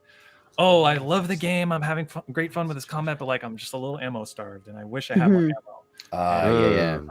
In Last of Us 2 you can actually do that in the pause menu. You can go in, you can change nothing else about the game other than like, well, maybe the ammo drops a little more. A little more ammo. So you can just fine tune your experience, which is a better thing because there's a lot of hesitance for people to change difficulty levels once they've started a game, especially if they're trying to make it easier. Yeah, totally. Same. So we try to demystify and kind of destigmatize like changing that by kind of making it so many different options. It's like, oh, I just changed one of the 5 things. It doesn't feel like as big of a change. Yeah, it's pretty much the same. Yeah, no, that's nice. Sure. That's kind of you. And some people want to make things really hard, but only make AI perception really hard and everything else the same. So like this bit I'm good at, this bit I'm not so good at, whatever it might be. Yeah, it's good to that's cool though. That's nice. It's an almost in a relation question to that, but for accessibility, Shayna Martin has asked, how has the development of the games changed with the introduction of adaptive controllers? Have you experienced any of that within your game development? I'm not sure what they mean by adaptive controllers. So for anybody with disability or players with disability, they're obviously using specific accessibility controllers, which can sometimes have a lot of accessibility settings with it. And I presume, obviously, The Last of Us, I think, had a really great accessibility settings. You can drop a whole bunch of stuff. Can you speak to any of that at all? Can you speak to, is that a completely different department from you? No, it's, the accessibility stuff is something that, as a game director, is involved with in Last of Us 2. So, and specifically the controllers, it's a little, they may be talking about the kind of, I don't know, I'm not super aware of all the different controller options. Yeah, we try, because a lot of it is for PC and like isn't compatible with PlayStation, so like we try to design everything to give you as much control with the controller that comes with it. So letting you remap the controls completely, like every action being mappable to a different button, because there's all kinds of like different stuff. We talk to consultants and we bring people in. Like Uncharted 4 was the first game where we actually brought in people with different disabilities and like watch them play the game. A lot of times, like before we even have any options, we like just give them the default and then see what they do. Some amazing like skills that these players will have where they don't even need much. They just like, they adapt. I've seen a guy play with one arm and like he had one hand and he had like his hit the end of his arm. Yes. Playing like with one hand and like controlling his stick with his wrist, and like that's incredible. Playing the whole game like with no modifications at all. It's like whoa. But then you talk to these people afterwards and it's like, oh yeah, everything was great. Like I just needed like this one part of the game. I couldn't do this thing because it was like repeated button press, or it was the way you had to like control drive the vehicle by pressing L2 R2 at the same time. I couldn't do because I'm only using one hand. So if you gave me an option to like have gas and brake on L1 L2, then I'd be able to do it. That would be awesome. So then we developed like in Uncharted 4 we developed a lot of schemes because we didn't have the full remapping for Uncharted 4. So we'd have schemes of like full like left right gas brake, like the most common kind of things where you can play the game pretty well with one hand, let you mirror the triggers and different combinations. Yeah, wow. But then in Last of Us 2 we went full crazy, like full controller remap, like every part of the game exposed. Yeah, you had like colorblind options as well, didn't you? Yeah. Incredible. Yeah, that's awesome. Is there any Great, and super questions you've been important. flagging Super too? Because you would have seen quite a few in there, Pagan. Yeah, loads, absolutely loads. There is another one here from Cat Respawns who asked, was Libertalia and the Pirates theme a theme from the beginning, or were there other themes in the running? Don't know if you can speak to that. I think that might be another department, but if you can. Pirate stuff was a kind of from the beginning the main like historical, what do we call it? Historical mystery. Yeah, right. There's so much research that goes into just the research and like these real world events of like the real people and the real things, and like what are the locations that we can do. And in a lot of ways, Uncharted 4 is like one of the more succinct ones, because it is like it's the pirates, it's a specific pirates thing, it's this pirate colony. But yeah, it was really great to, and like the Scotland stuff was like a real thing in history, like where he was actually, the gravestone and stuff. So a lot of that drove some of the like, oh well, here's a location in Scotland, like that'd be cool. It's different because we try to get such a variety of locations in an Uncharted game. The globe like a Bond movie. The globe-trotting adventure is always part of it. So, of course. Trying to take that one historical thread and use it as a launching point to get the player to go to like all these different locations is always a challenge. Cool. And then I guess on a similar theme, Sophia had also asked, like regarding the theme, the pirate theme, 1 to 3, Uncharted 1 to 3 had all supernatural elements. Is there any reason that there weren't any supernatural elements really in this game? Yeah, I think, and even in 3, it was kind of a fake out supernatural. True. Yeah, that's very true. Yeah. So I think it was just a desire to, I don't know, I can't speak for Neil and the writers on that. Yeah, sure. Like, sure. I think in general, there was like a desire to, I don't know if mature is the right word, but to like tell a more grounded story or something like that. To be more grounded with things and kind of make everything a little more relatable. And Uncharted 4 obviously is the most grounded. You know, we're seeing Drake in his like everyday life at the beginning, and he's got the diving job, and that's so cool. With Elena at home, and we really wanted to do that, which we wouldn't have done before without the confidence of kind of telling the more serious stories of like The Last of Us. So bringing some of that, like knowing how powerful those kind of scenes are as a storytelling device, like bringing some of that into Uncharted and really getting to the heart of who Nate is and his obsession and his relationship with Elena, and really like in his relationship with his brother. And so the kind of family adventure like stuff. Yeah. Where do I go here, Oh, sorry, mate. You would need to swing across. So you have the statue? No, there's another rope in the middle of the room there. Yeah, like the chain. Like a chain. He reaches out a little bit. Yeah. If you reach out and then you can climb up a little bit if you need to.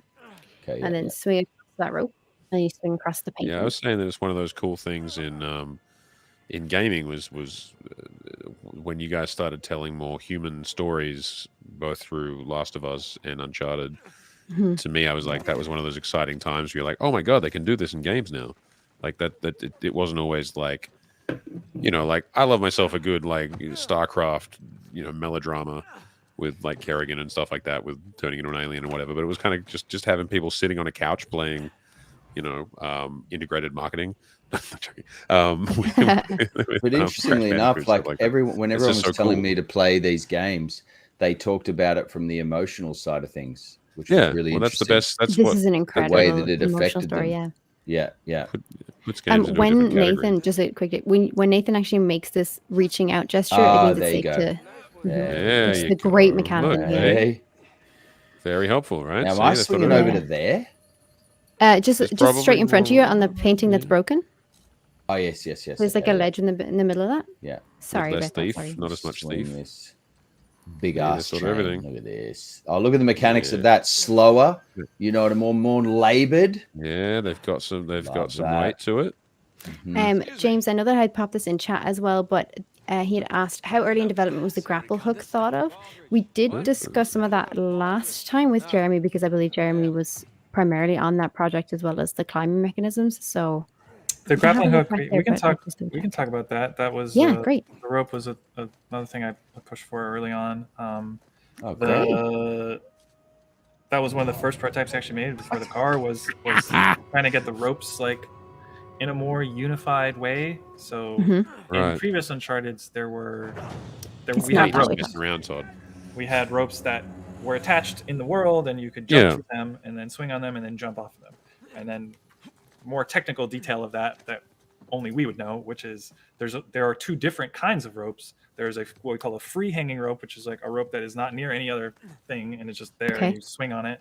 And then a wall rope, which Spider-Man is stuff. when you grab it, your feet are planted on the wall. When you press left and right, he does like this pendulum swing, and you jump off to that. So those are two completely different systems. Actually changes the control scheme when you're in either of those. So when you're on the wall, you press up and down, and it climbs up and down the rope.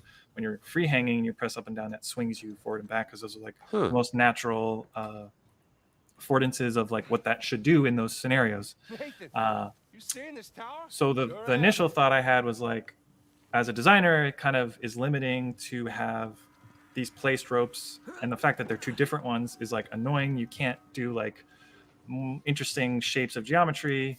So the goal initially was like, okay, we should unify the control scheme for ropes, and just like, so we can have a single rope that we have one control scheme for, and we could put anywhere, and like it works the same way everywhere. So that was like step one, and we came to like holding L1 is how you go up and down, but if you just press the stick by itself without holding L1, you're going to swing on that rope, and when it's against the wall, you're going to do the pendulum swing. If it's not against the wall, it's going to be the kind of normal swinging. So that allowed us already to just like get more interesting design shapes of things. Like you can have a cliff that has an overhang. My arm is the thing. There's a rope hanging here. Oh yes. I could be climbing it. I could swing here, and I'm swinging, and it's going to pin on this surface, and it's going to be like a free rope. And then I climb up, and now I'm on the wall, and now I can run along the wall and jump off. So it's a bunch of like different sort of contextual things where like if this, then that kind of thing. Sorry, I'm lost again. Sure, I'm not describing, by the way, any work. I take a walk around so I can as a see. designer No, it's still on interesting. this because right. Programmers are the ones who made all this stuff. So, but once we have like the object of like, here is a new type of rope that you can place. And sure. It's like, okay, well, what if we where's place Samus? that with a script? Like I could script to generate Jump that. across So there were a lot of prototypes with like to that broken pillar. kind of Sorry. spawning ropes. Jump there? Yeah. No. There. Oh, that. Oh, Apologies. Sneaky. Okay. Readability of climbable edges. Oh, still a challenge. Like that. Honestly, it's just more because Todd. Don't Todd blame hasn't yourself. actually gone through any of the tutorial stuff. Sure, it's something like He's that. picked up the game halfway, Yeah, so Because he put it on a harder difficulty level. You couldn't help yourself, could you, mate? Just a Makes little the noob handhold boy hard over to here. see. Jump Makes the that. handholds more Camouflage. Look at that. I'm getting these handholds. but yeah, So thank you. fun, just Thanks like for the answering. vistas. It's Just super fascinating. using those camera angles, like Well, we had Look at these so there was shots. more stuff with the rope. Like Yes. we started with like a gun that could shoot a rope and like put it in the oh, world. like a grapple gun. Oh, Like a grapple. yeah. Fortnite shit right there. was, I in always think of Uncharted- Batman, but okay. In Uncharted 3, Also we had a zipline system, so Oh, you yeah. could like for multiplayer. A lot of times we use them, but we had them in single player too, where it's like, oh, there's like a taut thing, and you jump to it, and he pulls he like slides on it with his gun or whatever, and he can slide down. Yeah. And the system we had for that in our engine was like you could just put a spline, start point, end point, anywhere in like any shape, and you could like work. So I was like, well, what if you had a gun that could like not only shoot a rope, but like pin a rope from A to B? Wow. And, like you could, Yes. and then you can just like And then zip script across. like place that thing, and now it's a zip line. So like a shootable zip line was the idea. And like there is That's cool. a working version of that I made, but it was a little like too finicky. Does There's it a lot of become that the questions. level design becomes kind of difficult because you can change the level design in so many unique ways that it's Yeah, hard yeah. to kind of go, Oh, well, yeah, like I want you to see all this, but now you can just zip line over to there. And Yeah, Sure, so- exactly. The question is like, how do you limit the mechanic? Yeah. If you can yeah, shoot your rope into anything, yeah. that Just breaks go the anywhere. game in so many ways. Yeah, true. but if you have certain For the pieces kind of game- rock that can support it or something. For the kind of game that Uncharted was trying to be, Uncharted 4 was trying to be, yeah. we didn't want to like have this kind of crazy open, do whatever, anything, anywhere. It's like we're designing these experiences of the level, so we Yeah. want you to give you a lot of choices and things you can do to like get A to B or to solve a combat space, but but limited in a way that like a designer can still craft that. And long story short, it became like certain points that you can grapple to that a little HUD thing shows up. But that to get to that point was so many like trial and error. We had like a shootable zipline thing. Jeremy mentioned like the shootable handholds. So the early solution for that was like there was going to be a different material that kind of became like the piton material, which is like a visual. Again, it's that thing of the visual language that's to be readable as like there's a different mechanic at play here. That like you could shoot your zipline into to like create it, and then like also on that material you could shoot any gun and a bullet when like it would break that material apart and create a hole in it, and that hole you could put your hand in. It was like a handhold because our climbing system is so robust by Uncharted 4, especially after also Jeremy talked about with that's dope. That you could actually put whole part handholds anyway. Wild. I actually did. This is a part I did script. Oh, no way. This whole cinematic is just beyond. Cool. It's so good. And then dead. Awesome. Yeah, that's the end of the having game. the difficulty level up doesn't look so smart, does it now, Todd? Watch me, Liam. Look at this. Now I'm you just crushing it. Straight up. Yeah, you got See crushed. that? Absolutely. You get shot by rockets. Literally crushing Do I it, just though. get down? I'm assuming I just, keep climbing and being awesome. Yeah, keep climbing. Have a look for those. All I'm saying is that don't make it Oh, look that's dope. embarrassing. Oh, just wait, Making sure Todd. that even idiots can see where to jump. It's awesome. That's Jumping awesome. down is one of those things that's really hard, especially with different camera lenses. You gotta and move stuff. Todd. Yeah, make sure you see What it. is a safe distance to drop is really hard to sell to the player. Like, Yeah, it could look that's really true. far, but it's actually not. Yeah. So in that I case, mean, you're it's always like, you think you can make that, but it's like, oh, it's actually technically too far for you to do, and it kills That's you. like here, where you're like, oh, I Yeah, could make jump that over. other drop. Oh, Yeah. just Nice. let's go, baby. I mean, that's like all game. Like This whole in Portal and sequence. stuff where you're like, what counts? Oh, shit. This whole sequence is just phenomenal. Kurt, did This you is- have a lot of impact in this? So this is like, to oversimplify it, that entire tower is made up of a bunch of animating pieces that are triggering to, all this collapsing stuff is, we have an entire department that's dedicated to building like shit to collapse, essentially. Yeah, wow. In Uncharted, where they'll do crazy simulation bakes and like make these insane elaborate animations Look at this! of things crumbling away. And then we can like physicalize certain parts of those so it is natural as well. This is dope. That's unbelievable. It's Wow, this is next level, this shit. Uncharted always has a climbing few up of and these. seeing the like tracer bullet. Fuck, I gotta keep running. Hang on. Yeah, you gotta keep going. Yeah. You should be I'll alive. talk about it Stay later. alive. Yeah, Those that's what I traces was coming thinking. through as he's climbing the. This is so boss. Beautiful camera As well, moves. like when you're sliding, it gives me like Uncharted 2 vibes and that whole like and the collapses and stuff. It's just So that sequence there, that took like Run and gun. 10 seconds to play through, was probably a month of my life. Getting that I'll work. bet. Oh man, Oh we my can see how God. Worth excited it. I am. So Worth it. This shit is So it amazing. was interesting. It's actually a perfect example there when those pieces were falling away, and Sam was ahead of you jumping, and you stopped.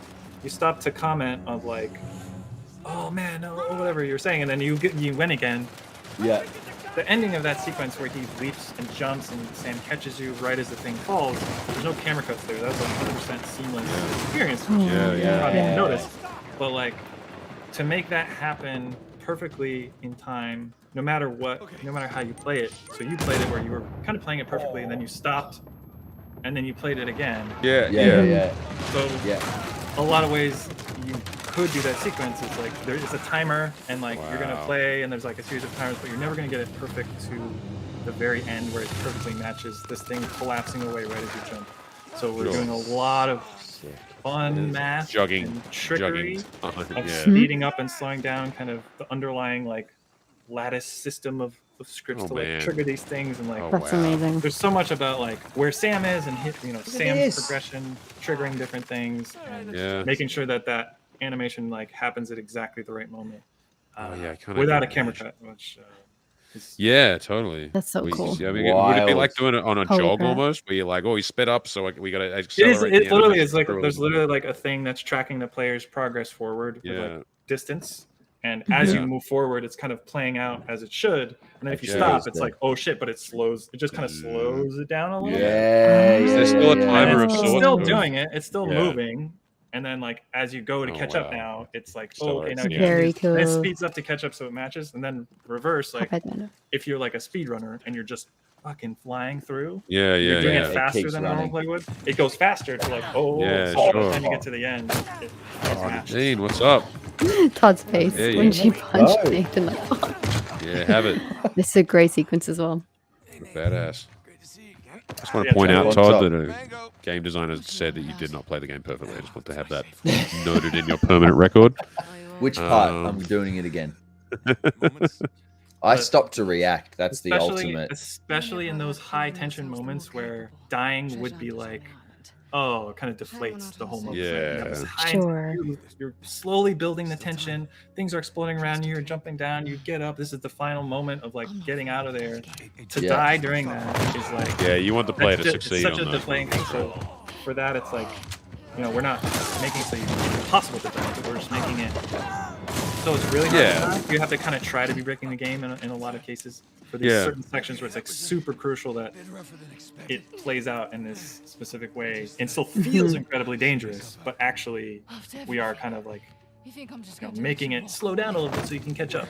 Stuff. Yeah. I've always been like, because is it Uncharted 1 where you're running like towards the camera as everything's falling apart behind you, and then Sully's just like, not so hard. And but it's like, I always admired that. I think that's one of the things that I love about these games is there's so many moments. Where you, I guess, like a lot of good movies where you kind of know that the hero's going to survive. But you're still so excited on the edge of your seat. So like it's subconscious, but it's like you create all that jeopardy, but you manage to create a sense of safety in that, so that you don't. There are other games where you sort of, it's the big climax of 2 hours of gameplay, and then you're like, oh, well, now I've seen half of it, so this isn't going to be kind of thrilling anymore. But you guys do a really good job of allowing the player to succeed whilst not making it feel like a foregone conclusion. It still must be possibly hard to code. Like one of the big things for Uncharted 4 is like it was the first game since Wow. since Jack that we had real-time cutscenes. Oh, wow. On PS3, the cutscenes were videos, and we would there'd be a black frame, and when you go into a cutscene, it would play a video, and then come back to gameplay, and those scenes were very obvious. The Last of Us 1 as well, same. But this was like, oh, we can do the PlayStation has become powerful enough for us now to do real-time. Sorry, but I was really enjoying this game. Absolute punch super onto punch. Nadine's back. That is And now some you crashed badass through. shit. Is this all your? So this is all your kind of field. These kind of out of regular gameplay moments. Is this kind of what you're specializing in? Those kind of transitions. Those like, when Jeremy described that system of the camera pushing in when you approach a thing, and then like having the camera match, and then when you walk away at the end.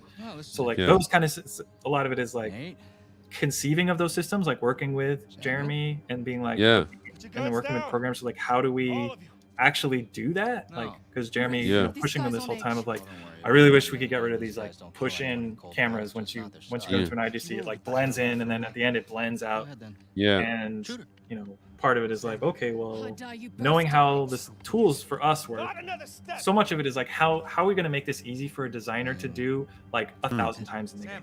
Because we have so many IGCs of this, it can't be a difficult process. So it's like building the pipeline so that it's very easy for a designer to be like, to tag this thing and mark this and be like, hey, use this camera on the way in, or have it be automated so that it's going to read the first frame of animation of camera data and like use that as a base to like generate an orbital camera that matches perfectly seamlessly. And then on the same thing on the way out of a cinematic, like the last frame of the cinematic, which is animated by the cinematic team, that becomes the gameplay camera. But of course, like there's a difference between an animated camera and like a camera that you can orbit around the player. Sure. There's certain camera positions that are impossible. Like, when it's an orbiting camera, it has to actually have the same offset and the same focal length, and have the distance between the camera and the player and that offset be one of the points that is on the sphere of possible points for an orbiting camera. So we're essentially saying take the animated camera, which an animator can put anywhere, and then like generate a sphere that is like the playable moving camera for that camera position. And then so we had like a programming team do that. And wow. A similar system for like when you're climbing, and Jeremy was like, oh, this is my favorite shot of the game. You do those climbs and the camera pulls out and is like framed up. So good. So those like in Uncharted 4 are also orbiting cameras. So you can, again, this whole thing of like keeping it on the stick, keeping like consistent controls in Uncharted 1, 2, and 3 for those sequences. It was like a different camera system. If you tried to move the camera, it would like pivot kind of in place. It wouldn't like rotate around the character the way a normal camera should. It was just kind of a fixed point, and it would like it would still frame and look really nice, but when you try to move it, it was kind of like pivoty. It was very Todd's obvious. face. Is this the betrayal moment? Yeah. Oh yeah. Baby brother. Spoiler. We're wasting time. Just a second.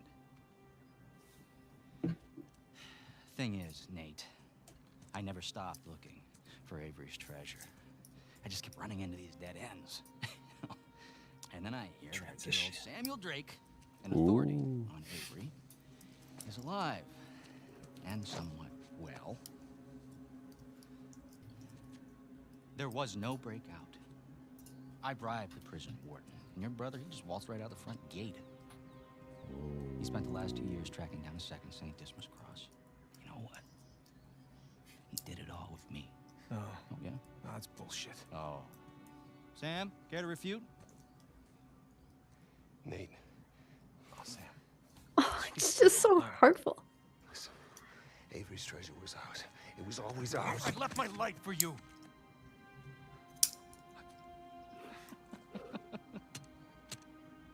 Hey, look, Nate, if it's any consolation, he duped me too. He pulled a Houdini on me, he brought you and that old man back into the mix, and I cannot lie, Sam, that really pissed me off. But, do you guys watch Yellow Jackets? Oh, I haven't yet. Is it good? No. I was just Did gonna they say, steal your game? The actor who plays Rafe is in that show. Warren Cole is just really great. And I was watching that show. I was like, wait, that voice sounds so familiar. Who is it? I was like, oh shit, it's Rafe. Yeah, and Warren does such an amazing job. Yeah. Hey, you missed one clue. Yeah, he was great in this.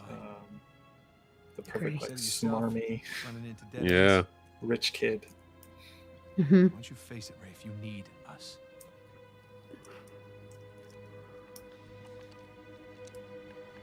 No, you're right. You're half right. I just need Sam. Wait, now you're making a mistake. Wait, don't listen. Oh. Ow. Oh, he's fine. You need a Nurofen for sure. I was waiting on your reaction, Todd. And that's it. He's gonna need a Nurofen for sure. Yeah, see, he's okay. No. Yeah, again, like I said, he becomes a superhero at this moment. It's nuclear powered. The water's got nuclear refuse in it. Bum, bum, bum. And what was his incentive? Like, what is it? Did he just want to get out? Did he want to get out? He's just a treasure hunter, right? The treasure, yeah. So he can just thrill the chase, baby. Mm-hmm. He was stuck in the prison for ages until Rafe found out he was alive, and then couldn't find Avery's treasure without Sam. Getting him out, So they went back and got him I hear out. that my man cave is now available, so I'm going to transition. Not that I don't love young Sam, young Nate. I do. Okay. Very nice. I'm going to transition to a colder but more spacious room, and allow my wife access to the kitchen again. Okay. And then I want to talk about haptic feedback controlling. So you guys do whatever. All right, I'll be back in like 2 seconds. No problem. When Liam comes back, Todd, we'll just need to build him in the same way you did with Drew. Oh yeah, cool. Yeah. There is another question here from Sophia again. A question in Uncharted 4, did you guys ever think to put in permadeath? I know that you guys did that for The Last of Us Part 2. Was that ever a thing here for Uncharted 4? We didn't. At least I don't remember anyone talking about it. Permadeath is one of those things that like fits better in the Last of Us universe. I agree. Much more. Yeah. Right. Permadeath. And even for Last of Us 2, it was a patch that we did after. It's one of those things that's like, well, it'll be really nice to have, is, you know, not a small amount of work to do. So like it wasn't our highest priority for shipping the game, but we did patch it. Sure. But yeah, so like Uncharted is, you know, arguably not one of those games that is at its best when it's like at the absolute hardest difficulty, where The Last of Us is more like, some people will say that's the purest way to play the game. You have to play all the hardest, everything is the most like real life, that, you know, that whole concept of that mode, and like permadeath amplifies that, like your death is really your death. So that was fun. Todd, if you die in permadeath, it restarts the game. Oh, okay. Yeah. So there's like no save point. We design Uncharted to not like have you sitting in place like and just waiting for health to regen. Like we want you running around, we want you improvising and like jumping around and stuff and throwing the rope at the last second. Like that pulp action gameplay is like it's tough when you get on the harder difficulties, because you know it's hard to make something harder without like your death, you know, making you die really quickly. So yeah, I don't like playing on crushing for Uncharted personally, but I do like. So crushing is literally you don't get one life, do you? No, because we don't have permadeath. Don't have permadeath. Okay, yeah, perfect. There was another question here, Nana. You might need to explain it a little bit more for me, but I'll read it out as it is. Behind the scenes of Uncharted 4, was the use of green screens helpful to use to see the environment the character are in, like Star Wars, for instance? I presume you're talking about like previs, like if the people are on mocap stages. Or they might be talking about. Like, I'll tag Nana in comments. Like on Mandalorian, they used. And more movies use this. They have like LED screens to light their environments. And I think in Mandalorian, they didn't even have green screen. They literally just like filmed it in front of a big screen, and they had a 3D environment that was camera matched. So it was like they were filming in a digital environment, even though they were just filming with a real camera. Don't know if that's what they're talking about. We kind of have that. I can't speak too much to the stuff they do on the stage, but I know we have like, when the actors are standing there on the stage in real time, you can load an environment. You can have like a camera, like which is just a stick with some balls on it that like is a tracker. And then on a screen, you can see like what that camera would see. So you can see like it's a monitor with the character modeled, like kind of rigged up on your skeleton in the environment that the scene is taking place in through a screen. So you can, so the actors can see that. Right. Okay. Cool. If we've provided that, which not every scene we do, but I think it helps. Heard it helps actors to have that and to be Oh, okay, that's cool. That's probably more what I think Nana was referring to, but that's dope. Thank you. Somebody also did ask. Oh, sorry, K Fabian asked, did you guys have any involvement with the Uncharted movie, like for consultation or anything? I don't know if you can even talk about that, but did you have anything? I can say that I wasn't involved in it at all. Okay. Neil and Evan have producer credits on the movie, so they were more. Yes, involved. That's right. But yeah, I can't speak to how much they were involved. How much that is, yeah. Perfect. No problem. Do you have a preferred game? Or did we ask that earlier? Like, out of all of them that you have worked on, do you have anything that you've preferred? No. Not one of mine. I mean, Uncharted 2 is a tough one to top because it's the first one I worked on, and it was the one that, you know, arguably was like elevated the profile of Naughty Dog. Like, yeah, definitely. A lot of people talk about it. A lot of people talk about reference 2 because I've asked the same thing. Being new to the whole series, like everyone's always coming back to 2 and going, "That was your favorite too, wasn't it, Pagan?" Yeah. Well, Uncharted 4 is my favorite, and then and then probably I think I guess for me, it's 1, 2, maybe, I don't know. As a developer versus as a game, I think as a game, maybe Uncharted 4 is my favorite. Or Lost Legacy. Bias. Yes, yeah, no, totally understand that. But as a development experience, like they're all different, obviously. But like, it's hard to top the first one, and then Lost Legacy being my first time directing. So those are 2 kind of firsts. So those kind of elevate to me the development experience. But Uncharted 2 as a game too is incredibly well made. Just the gap between 1 and 2 and how much more stuff is in 2 and how stuff that I was never involved in and was already set up before I came in, and seeing just how much bigger the conception of what Uncharted could be.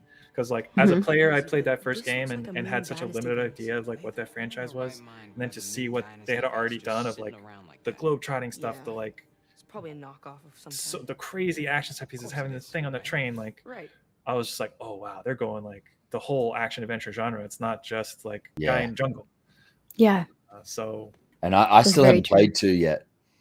That's the one that that would be next on our series run, because we started this whole Uncharted series at 1, obviously, and introducing me, and then I played because I hadn't played it before, so we got to kind of witness my experience for the first time, on the stream. But everyone's like, wait till you get to 2, it's fucking next level. So that might be on the list, on the agenda. Yeah, for sure. I think Uncharted 2 really set, like, it was a game changer for a lot of things. Holy shit. Like you said, that the gap between 1 and 2 is just so notable, and you're like, wow, that was amazing. It's kind of almost not really almost the same, but between 3 and 4 there was a massive gap, and like when 4 came out, it just blew my mind. Okay, Kurt, I'm a big fan. Okay. Jesus. Going back and playing those PS3 games is it's a blessing, right? It's a blessing and a curse. Like, I love going back and triggering the memories like of building that game, but then at the same time, how we evolved so much, like the technology, the experience, like how seamless everything is on Uncharted 4. Like, we really put so much up from 3 to 4, like the new gen, the new that stuff, like all of our tech, like to go back to those PS3 era games from a gameplay level and from like a just a seamless like experience level is tough for me, because it's like, oh man, it was literally my job to make these things better for 4, and now like they are not better because I'm playing the old game right now. There's pre-rendered cutscenes, like I can't, there's not seamless blends to this, or like the blends are wonky because we didn't have this system, and those pushing camera things that Jeremy says, or the way that camera feels wonky when I'm climbing the side thing, like all that stuff, which is how we make the game better, by those things annoying you as a designer. It's like, well, I want to make those better, but then you have to go back and play it, and you're like, oh, okay, there really was an evolution here.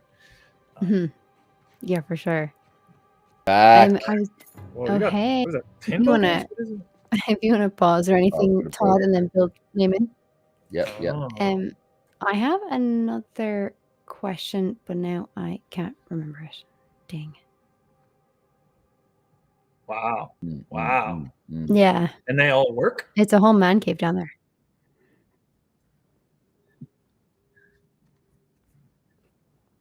I do, Liam, very much. I know. I can't believe So no I was like, one's hey around you guys, to care. let's play. And they're like, oh, no, what else? You want to play some like FIFA or something? I'm like, I guess, fine. What? Oh, just turn my line. Yeah, I know. It's out already. Are you joking? Maybe new friends. Time for new friends.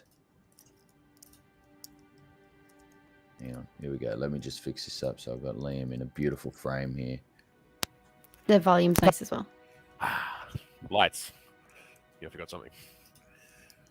So yeah, no, I'm a nerd in many ways. In fact, my wife, my 40th, bought me like a MAME machine, which it's very cool. Like a bunch of old like Street Fighter and stuff like that. It's very cool.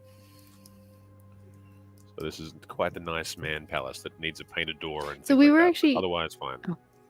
Carry on, please. Sorry. Where are we at? I actually I thought you'd stop talking, and I was listening to the YouTube 8-second delay. Apologies. Unlikely to have happened. Apologies. We actually were just talking about the gap between Uncharted 3, say, and Uncharted 4 from like PlayStation 3 to PlayStation 4. But I know you wanted to touch on haptic feedback and everything for PlayStation 5, and that gap now between PlayStation 4 and 5.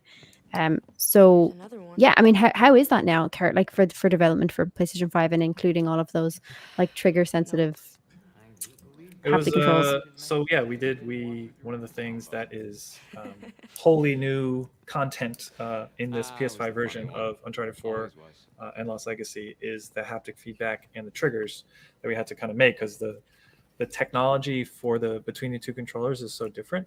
Right. Oh yeah. So like just to give a little bit of details, I'm a nerd about this stuff. Like I was so hyped like to be part of like the feedback process when developing the controller early on, like before even a lot of the developers knew what it was going to be. Like I was somehow like the representative from Naughty Dog to like see, because Sony goes through this process and they involve the developers a lot in it, and they kind of get your feedback and like what would be nice. So getting to see like, oh shit, they're doing like these insane haptics, like the trigger resistance, like, oh man, already it's like so dope. So Uncharted 5 or Uncharted 4 was the first to really use that and get for us to get to play with it. So so to describe the DualShock 4 controller for a second, the way vibration works, just purely talking about the vibration, which we call rumble. I kind of use rumble and haptics interchangeably, but colloquially, like at least internally, we say rumble will kind of mean the old rotating motors. The rumble pack. You mean the new PS5 stuff. So on DualShock 4, you have the controller has two motors in the base of it that rotate, and that's how you create rumble. One is a big motor and one is a small motor, and they're kind of offset so that when it rotates it shakes the controller back and forth. And when you rotate those at different speeds, that's essentially what you have control over as a developer. You can rotate the motors at different speeds and in different combinations with each other to create this like range of rumble effects. But as you can imagine, the fidelity of that rumble is going to be, it's like a motor spinning around, and it's kind of like, and it takes a little bit of time for a motor to like spin. There's like physical inertia involved with like a motor spinning, and then when you turn the signal off, it has to like rest, kind of back. So there's like this little trailing off effect. Where when you're designing rumble, you kind of design that into your experience. Like in some ways, it smooths the it's rumble, and then it settles back down again. So explosions, like big effects, like gunshots. These are all things that work great with the DualShock 4 controller, these big chunky things, and that's been the technology since the rumble controller was invented on PS1 with these dual shooting motors, and it's been the same for PS1, PS2, PS3, PS4. So what is inside the DualSense controller is, and it's not a rotating motor anymore. It's like so on your phone, the way a vibration of your phone works, because there's no space to have a rotating motor in this. It's like essentially a little weight that like moves back and forth really fast. Is it magnets or something? I don't know if I can know. Oh, is it the magnet? I'm describing to the limit of my knowledge of this. I remember seeing like a breakdown where someone broke apart the PS5 control pad or something, and they had like a whole thing. It's this, but it's very, very low latency. So you can, from when you press a button to like when the phone can vibrate. It's like, so it's technology coming from phones, like, and then essentially what they've done is made bigger, chunkier versions. So it's just like a weight that can move back and forth in like a linear way very, very quickly and very, very low latency.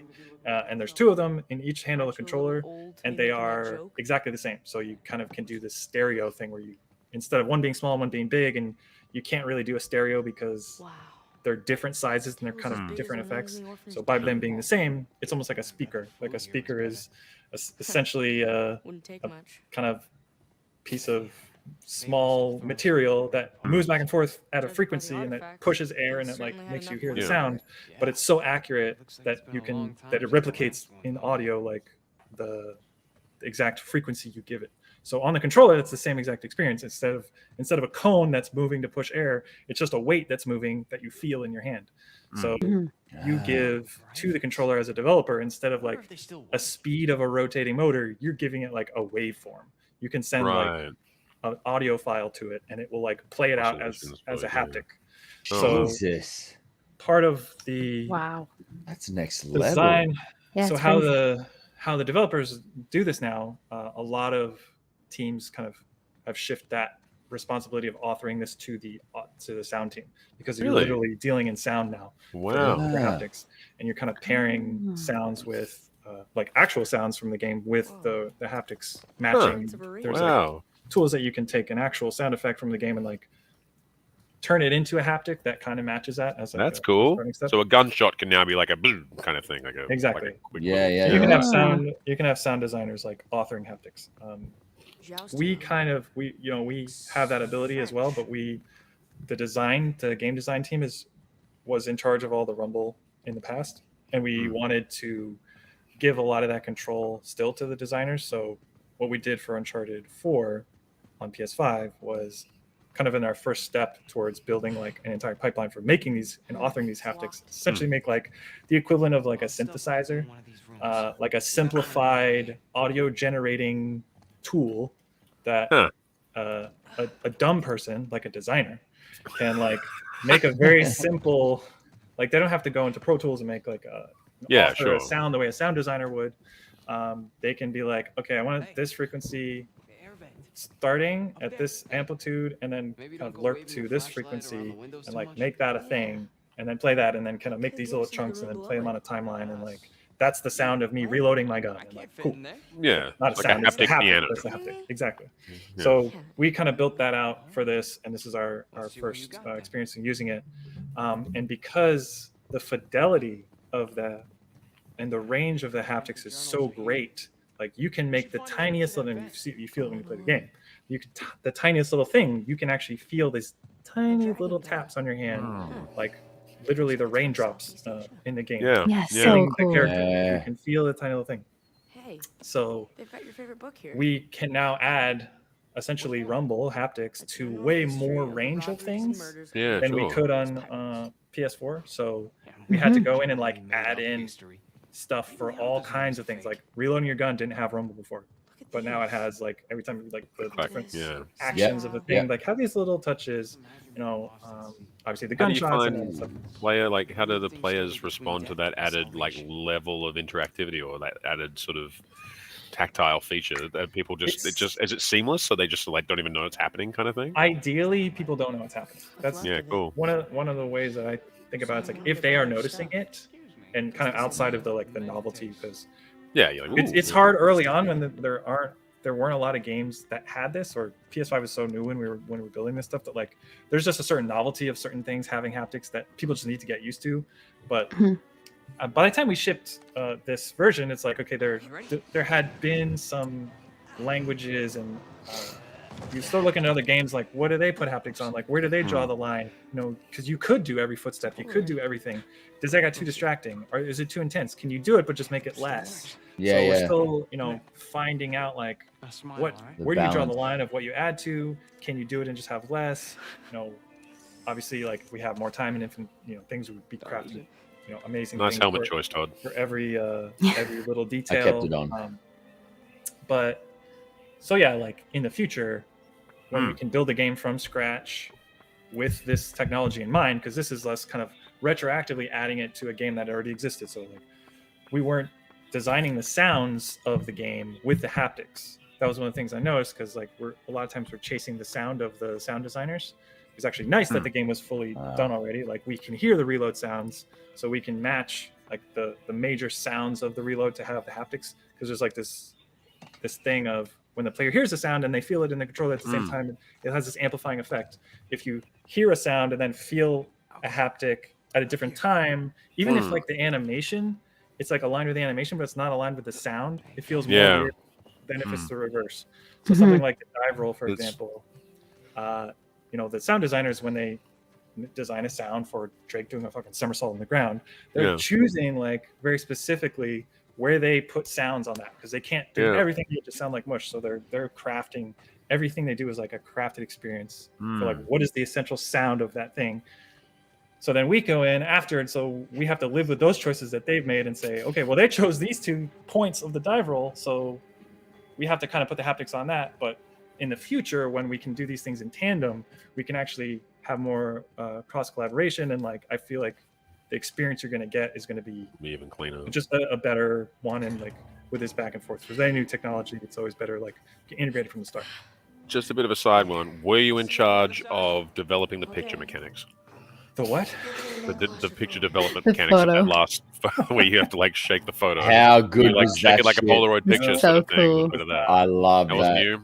Oh, well, that's a cheap party trick. That's a little shader blend, a little. Would that have actually been Jeremy from last week? Because he was doing all of the interactive stuff, right? Like anything that was interactive was part of his team. The animation of it would have been for sure. Yeah. Like the way that would work is like we would have a beat, probably a scene written by a writer that's like, okay, there's gonna be this thing where they're gonna Sam's going to take a picture of Drake, and it's going to come out, and then he's going to hold the thing in his hand, just like we have the system for holding letters and holding the journal open. So something like that, where he's holding this object, looking at it, and then like, oh, it'd be cool if like, and maybe they even built that first, and then there wasn't the shake of the thing, and they're like, it'd actually be dope if you had a button where you could just like shake.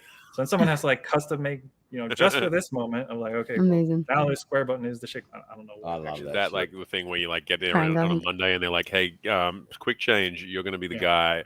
This but then is your also week. the I think in that there's the other wrinkle of like you can pick a different hat. Yeah, you can pick. So when you take the picture, that you're wearing the hat that you chose. So there's like a couple of versions of that picture. Yeah. So that means we're gonna go to the foreground team. We call the foreground team, who makes all the props and stuff. That same team that makes everything explode and crumble and look awesome. Anything that's not a character that moves or animates, like it's our foreground team.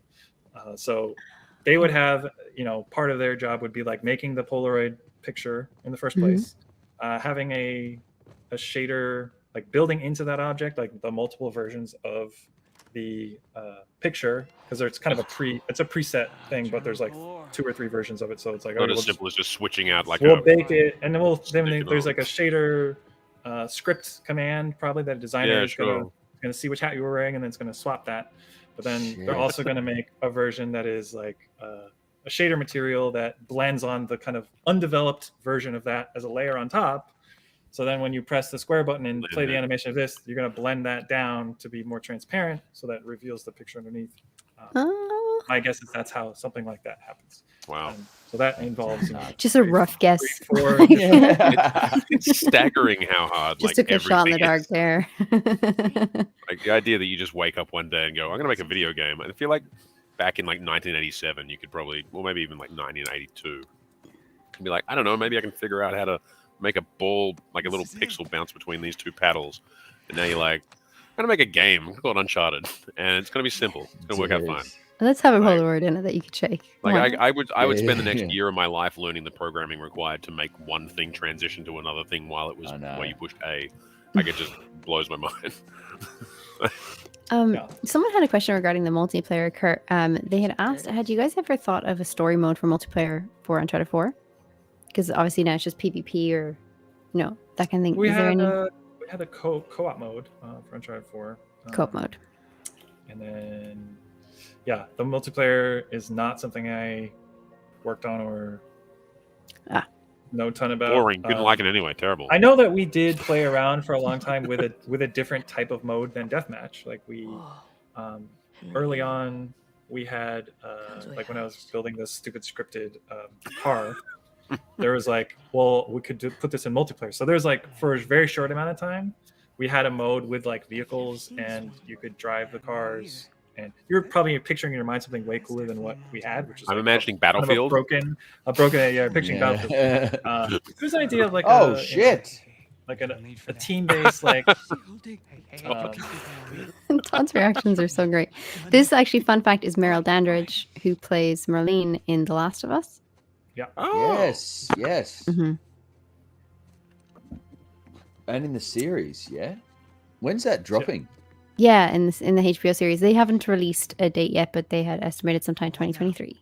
They better not mess that up just on the quiet. How? I don't understand how they could. They've got all of the original actors somehow looped in. They've also got Neil working on the project. It's going to be amazing. Yeah, I know. It's just always scary when you go trying to, I don't know. It's just such an unbelievable game. You just... Don't be so precious. Far out. That's like triggering to the whole Last of Us Halo. Did Halo work for you? I haven't seen Halo yet. There you go. Uncharted Nursing Home Edition. Very nice. Someone else had also asked regarding an offline survival mode. Do you know if there would, like, essentially the run of their question from Hanoff was, with the new PS Plus subscriptions and how not many people can always afford it or have it, is there any hope for an update to have a solo offline survival mode with bots or AI? We don't have any plans to expand the multiplayer or anything for Uncharted 4. This the Legacy of Thieves collection is kind of our definitive edition of those games. and the multiplayer from the PS4 is, what we've obviously added that co-op survival mode like after launch and stuff, and still people playing it a lot.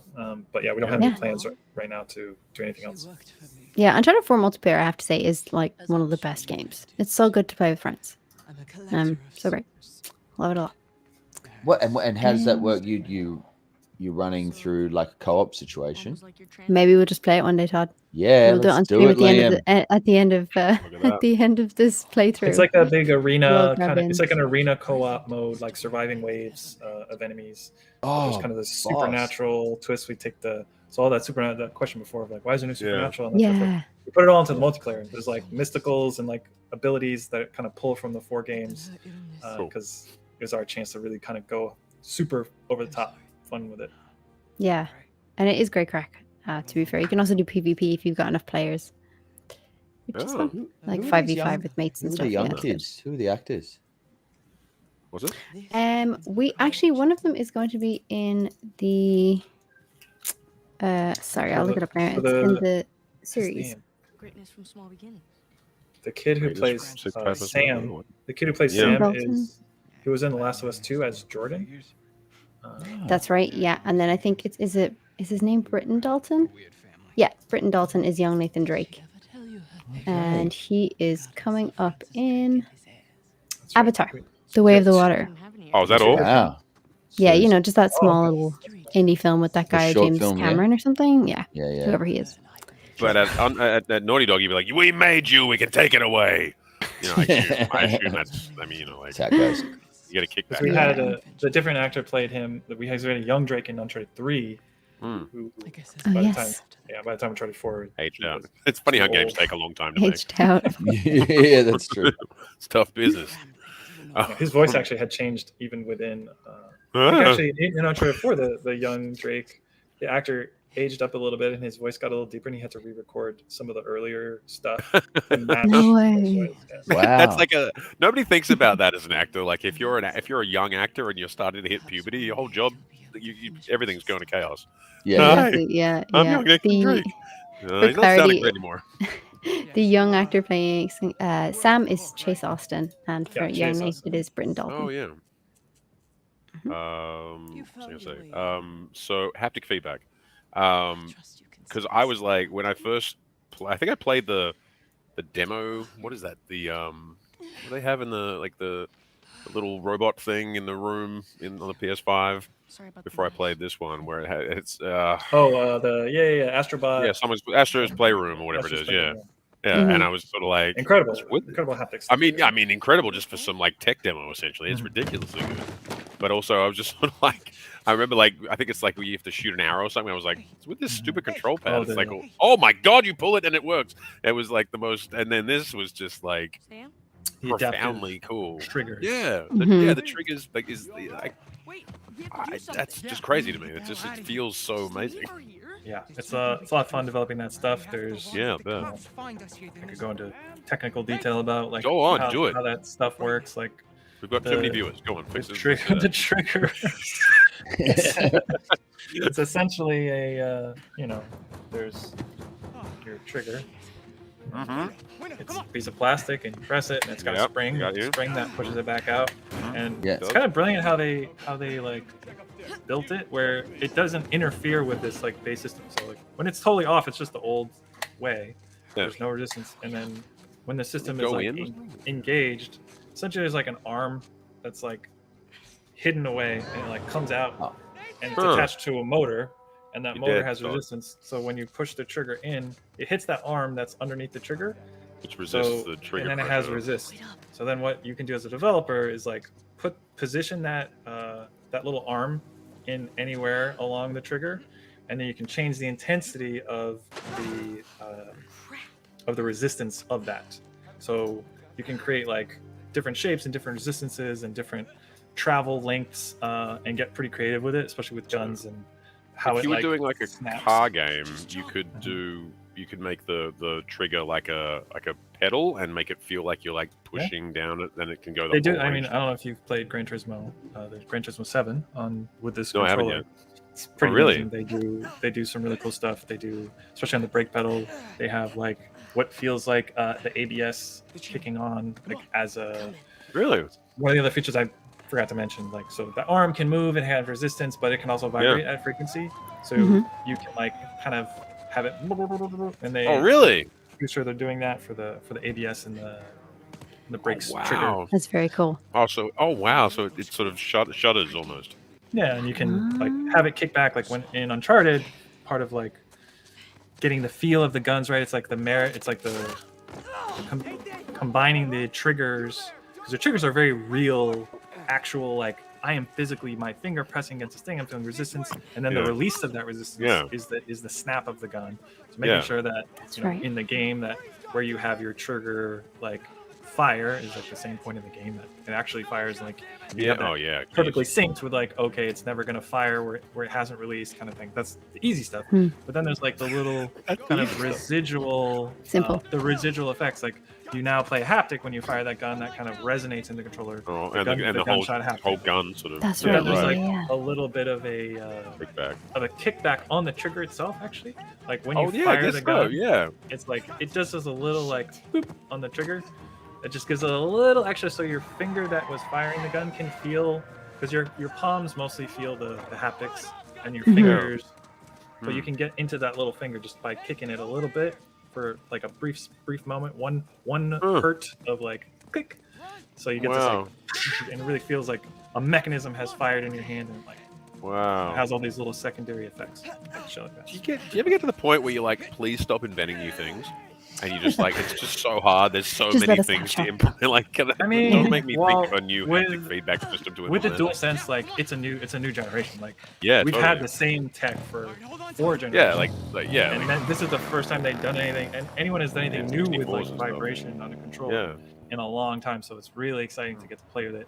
And I think it's only gonna like get more refined in the future in terms of like how developers use it, and like the different languages that develop of like, the conventions of games, like certain types of games do this certain thing with the haptic, and people just come to expect that now. Yeah, like the Xbox Connect. Wait, sorry. sorry. Well, you're like, that's going to be in every game, and you're like, no. So in this case, it was like really exciting that they invented new stuff, because like new stuff you get to play with that directly what isn't a gimmick and like actually immerses you more.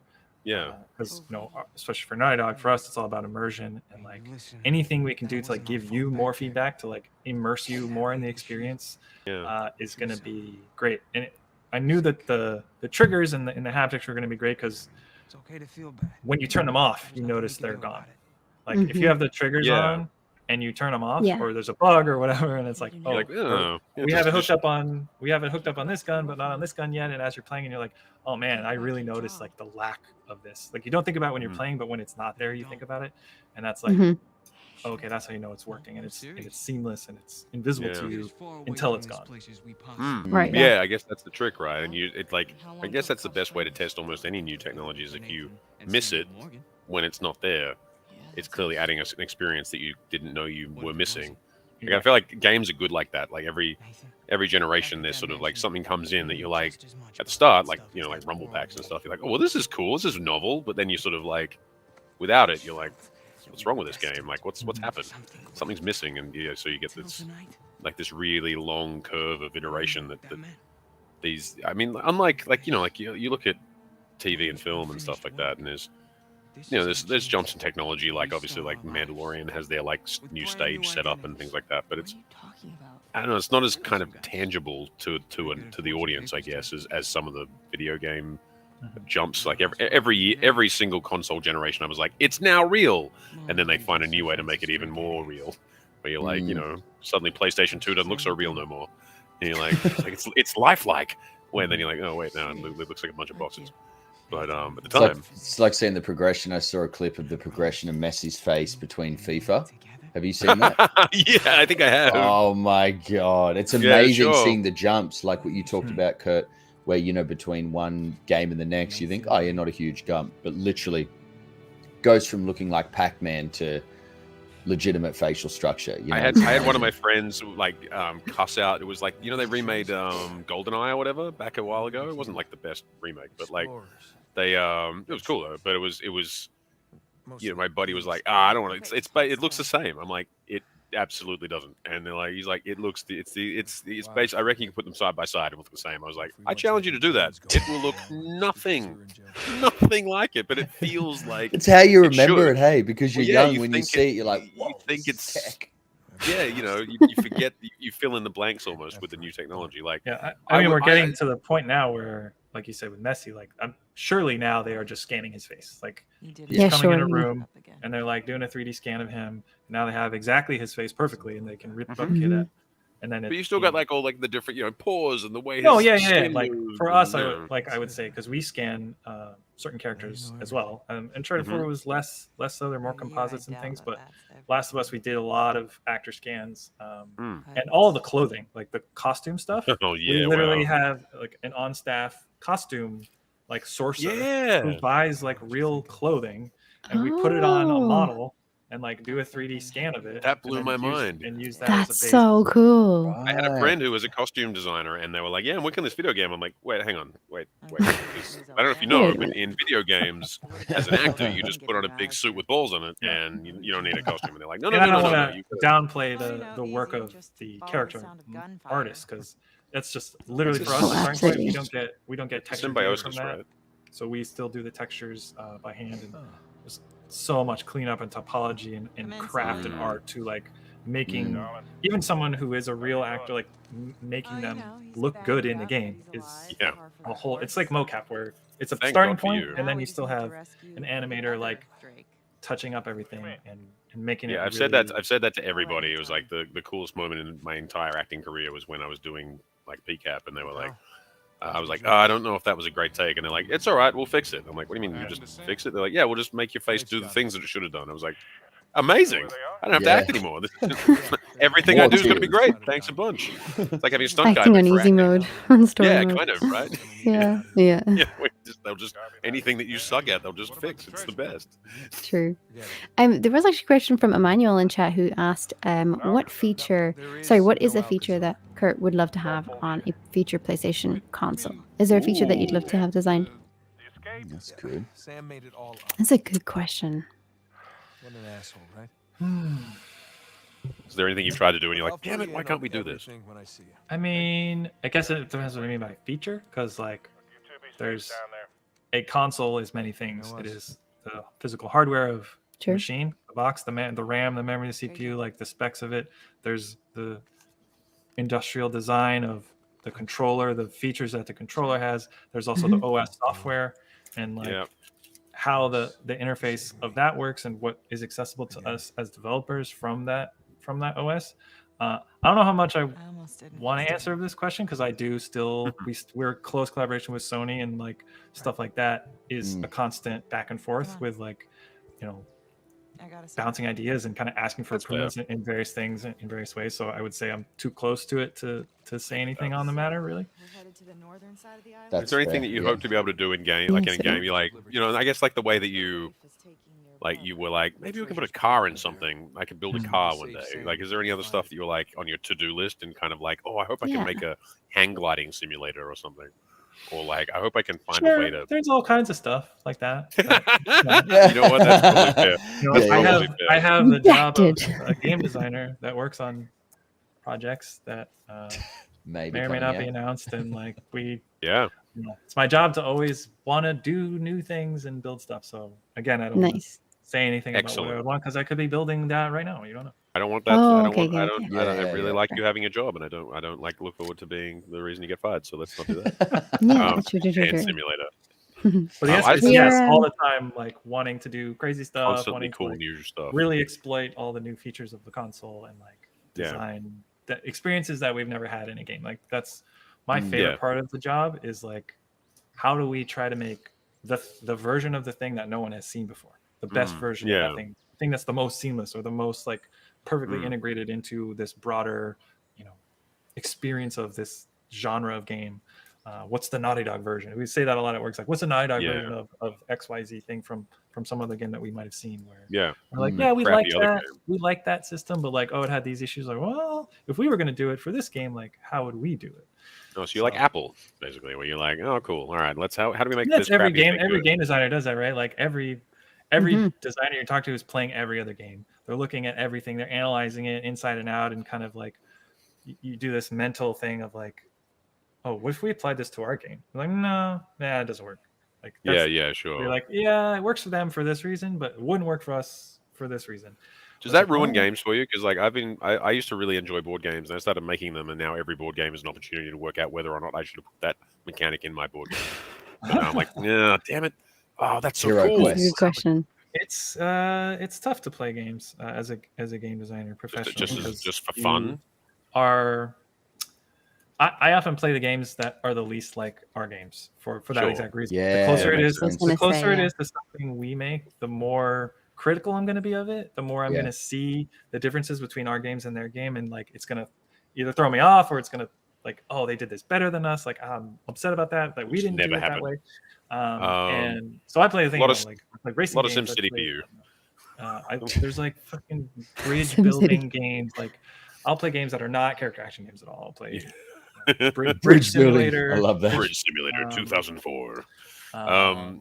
Racing games. Flight, stuff that's Flight Simulator guy. You were like the Star Wars Squadrons kind of man, or? I mean, I'm lying. Of course, I play all the other games, but like I don't enjoy them as much as I enjoy playing the stuff that is like less like what we do. Separated, yeah. Because it's like work to play games. You're constantly like critiquing and just like in your head. Yeah.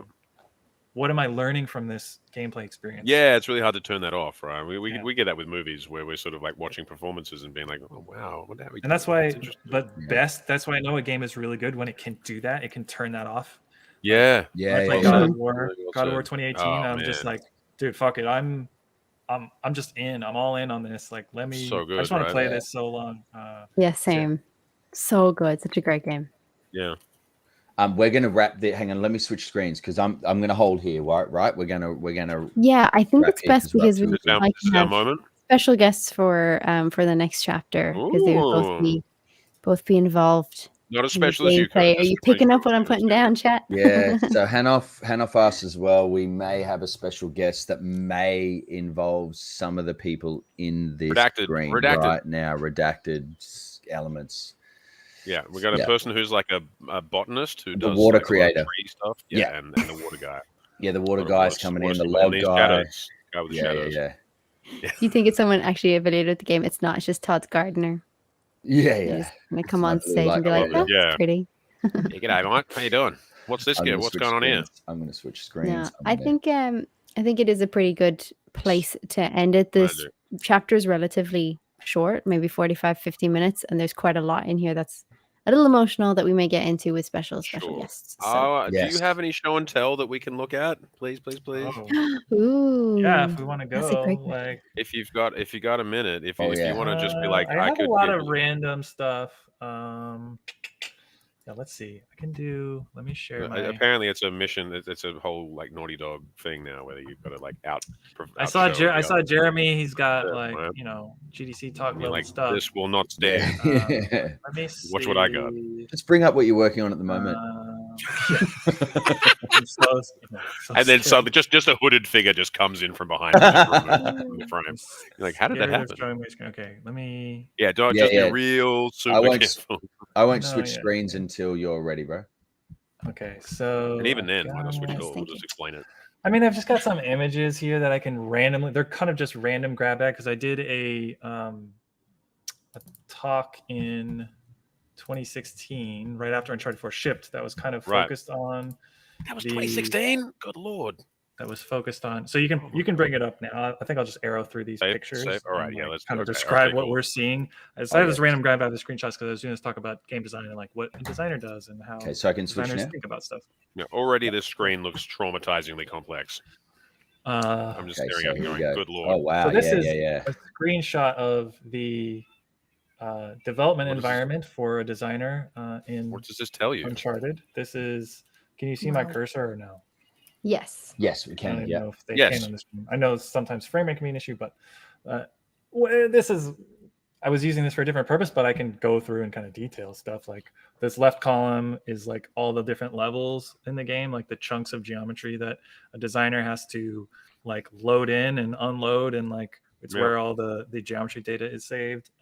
The second column on the left at the top is like the entities and things that we can place in the world. Like we can place region triggers and place splines, and like it's this whole so this is essentially just an editor. It's like a level design editor where you're not ever editing the geometry itself. It's like the geometry comes in is not editable, and then you can add all the entities and things on top of it. So if you cross this point, it'll trigger this dialogue or something like that. Is that the kind of thing? Or like, and then there's different layers, different sections, categories of like, there's combat section, gameplay, camera, sound.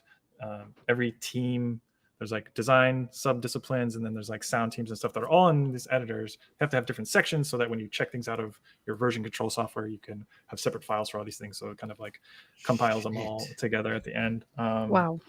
And this is just like this is the Madagascar level, I guess, where the car like drives around, which is a pretty empty space.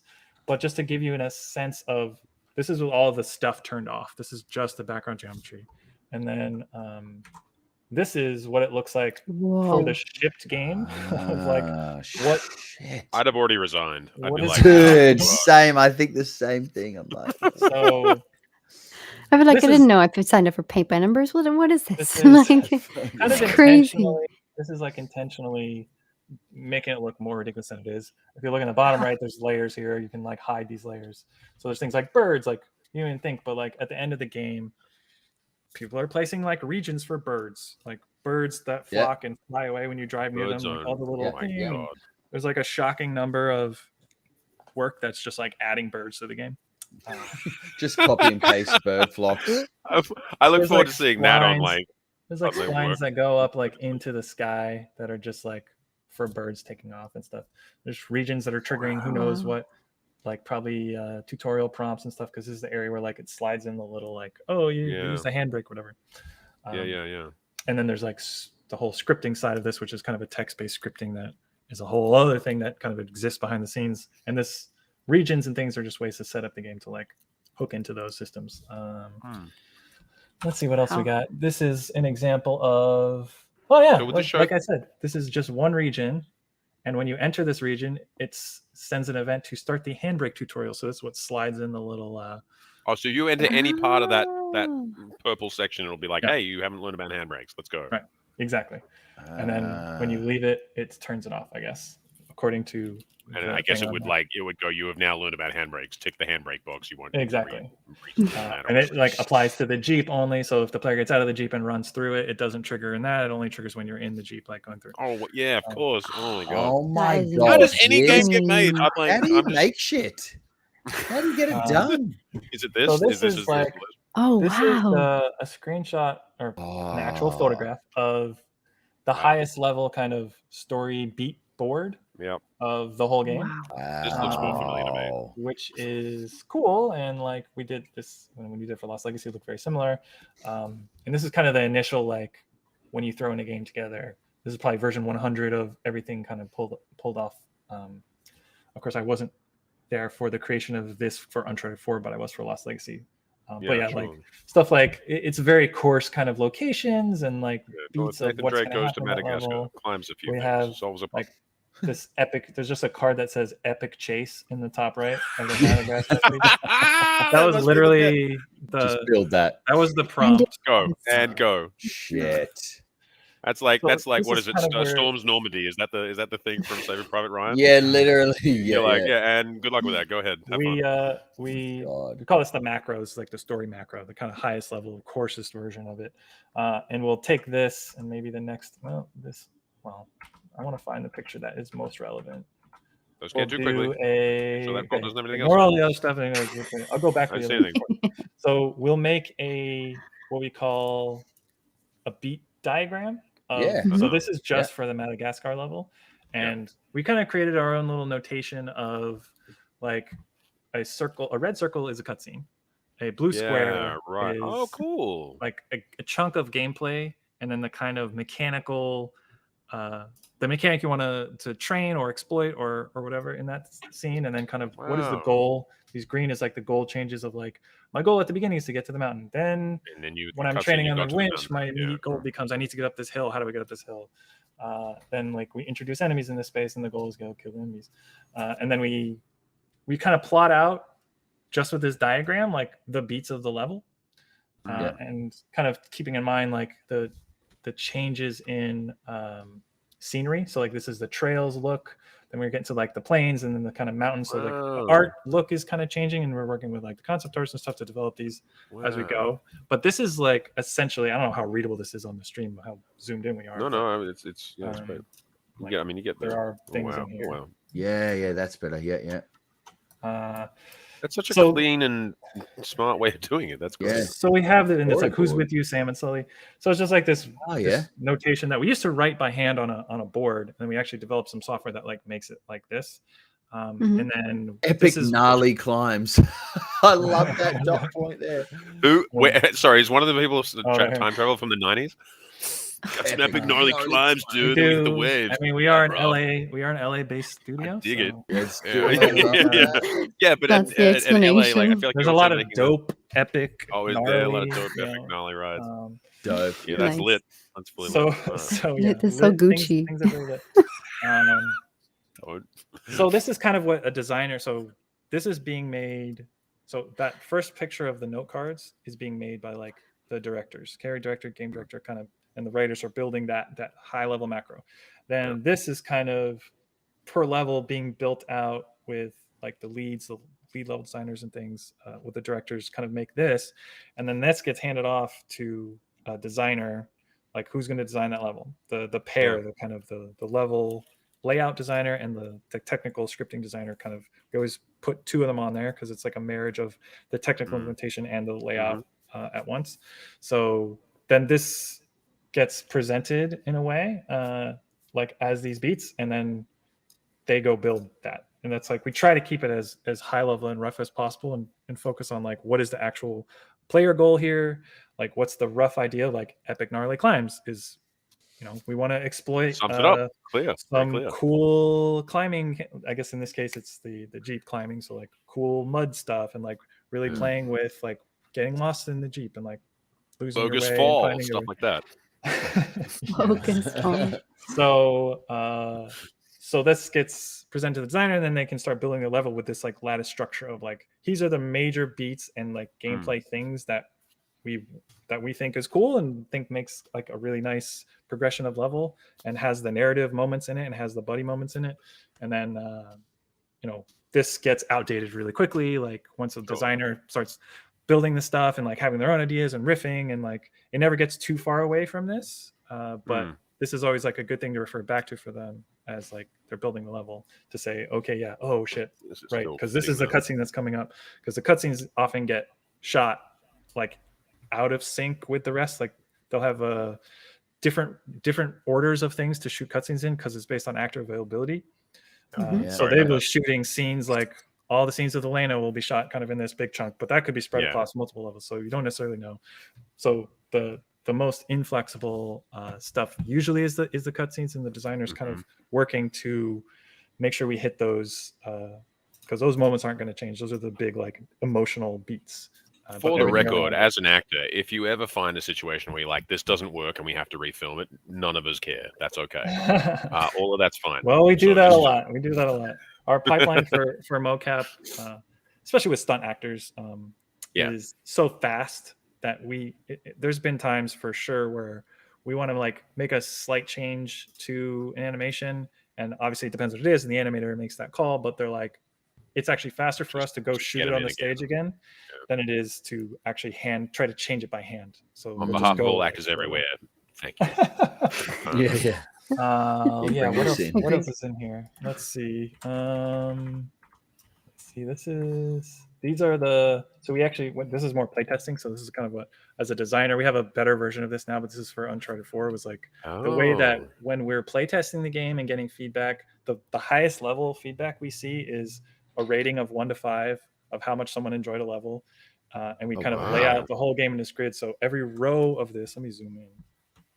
every So row there's, of this is a most player. of it's just brilliant, and some of it's just And needs a bit of then work. like the columns are levels, and we break it up, and we have the system that's built into the engine where the game will pause, it'll pop up a questionnaire, and they will like type in a questionnaire in the thing, and then boom, and the game continues to play. So we're getting like real-time data back about what they felt about the game and the ratings for each level. So then number 13 just Right. hates gameplay. Just hates so games. so yeah, we'll see. You see Yeah. patterns like, okay, well, this player has rated everything low. Like, okay, so you at least understand, okay, when they give something a 4, that's a big deal because they don't give a lot of 4s. There's something like here with the boat chase in the middle. This is Boa. This red Boa. column is like hated. Everyone hates this. This was a Except version. Five's a fan. This was a version of the game where we actually had you replay the entire opening boat chase of Uncharted 4 again in the middle. You were going to play it twice. Oh yeah, Apparently- yeah. Because Apparently you didn't want to do open that. with it. That's you right. Yeah. And you played again. Played again, but there was overwhelming feedback week after week that like everyone hates playing it again. They're doing the same thing over. We tried different versions, and then ultimately we just like turned into a cutscene of like a recap of that sequence. Yeah, get you to the shoreline. Yeah. We even had a version of the game where you were going to play that whole thing through again and then seamlessly like fall out of the boat into the water and like swim to the shore like in gameplay, and so you'd never have a camera cut and you would just like go all the way there. But it just wasn't working, like the pacing wise. Playing it twice, like it was better to have it in the beginning and then just kind of recap it at the end. So we made that call. Oh wow. And let's see, let me fucking zoom. Why is it not flipping now? Is that? I mean, those must be like big milestone moments for you as game game creators, where you go, all right, how did we do, kind of thing. Oh yeah, everyone They looks must well. be They look like- forward to and hate. Yeah, This I is- mean, obviously, it might mean a lot more work for you. This is Focus 15. This is Focus 23. Oh yeah. So you just got nicer gameplayers there. You were just like, holy shit! So- Look at the difference. She So fixed it this up. is like cool. We're doing well. There's still Wow. like little pockets, but when you don't see a pattern of like, oh, this person hates everything, Yeah. or this more Yeah. important is that column of like this level is like everyone hates this level. Right. Lets you as a Yeah. designer, especially as a director, like on the highest level, you can see kind of the general heat map of the whole game, what people enjoy and don't enjoy, and like be able to narrow in focus and be like, okay, everyone hates this. What are we doing about this? Yeah. Let's try to fix this. Yeah, sure. And this, I'm pulling this up. This is probably only here because it was the highest one ever in the whole thing. These things fluctuate. You'll have 1 week where it's like this, and then the next week it's like worse, way worse. And you're like, oh, Yeah, what? but it's the same game, and Take people the highs where you can, Kurt. Yeah. And new people each time, right, Kurt? Like Yeah. obviously you never double up. always on a people. fresh, always a fresh. Yeah, Where do 'cause you can't find get it them? on We have street corners. recruiting you know, like 7-Eleven. companies that we use that have like databases of people. There's people that do this kind of not for a living, but there's like people that are on certain lists and they get invited to play like Okay. these games by a bunch of different You just make developers. my and, list. so, Where was this when I was younger? Like nobody ever asked me like, "Hey, do you want to play a game that you'd never played before?" I'd be like, "Yes." Why would I be at Unit College? This is like an example of the kind of really tedious tuning stuff that goes into like this is just a set of data for like the car. This is the Jeep. This is our default settings for the thing. This So looks vaguely there's like familiar. chassis settings of mass and roll angle Yeah. and like rotation Nah. speed. Then there's like a whole modeled engine. So like when we're tuning like how the car feels, it's like you're setting the torque values and RPM levels of Yeah. gears. There's like for the sound team, we have this thing we had to license and like implement this. It's called a granular synth engine for audio, where you can have a ramp run of an RPM. So what racing games use, where you can essentially have a ramp run of an RPM range of all the way through, and then in the game engine you can like jump that RPM to anywhere, and it sounds like as if you're driving. You know, because most sounds in games are loops, or they're just like it's a sound and you play it and maybe you blend them. But to have an actual engine model that is like dynamic one, and as the RPM changes, the sound changes. Like as a modeled system is like technology we had to but we had to build into the thing. So you have controls for all that stuff. There's like transmission settings of like the gear shifts and like there's stuff too. So this is the kind of thing where you sometimes try to like in the middle of you're like, oh, I'll just tweak that setting, and you put like a 1 in the wrong place, and then suddenly you push the accelerator, and you're like, bow, and goes supersonic, and you're like, this isn't even all. You don't even fit on one page. But The imagine trillions of lines of codes there. Well, there's this thing like when a car is under load. So when you're driving up a hill at the same RPM range. So if you do a ramp run with a car on flat ground and a ramp run with a car under load, like going up a hill, it sounds different than it does. So there's actually a layer 2 of like an under load modifier that when you're driving the Jeep uphill, that it like switches to a different sound. So the sound team did like this incredible work just to have a car that like sounds normal in the game.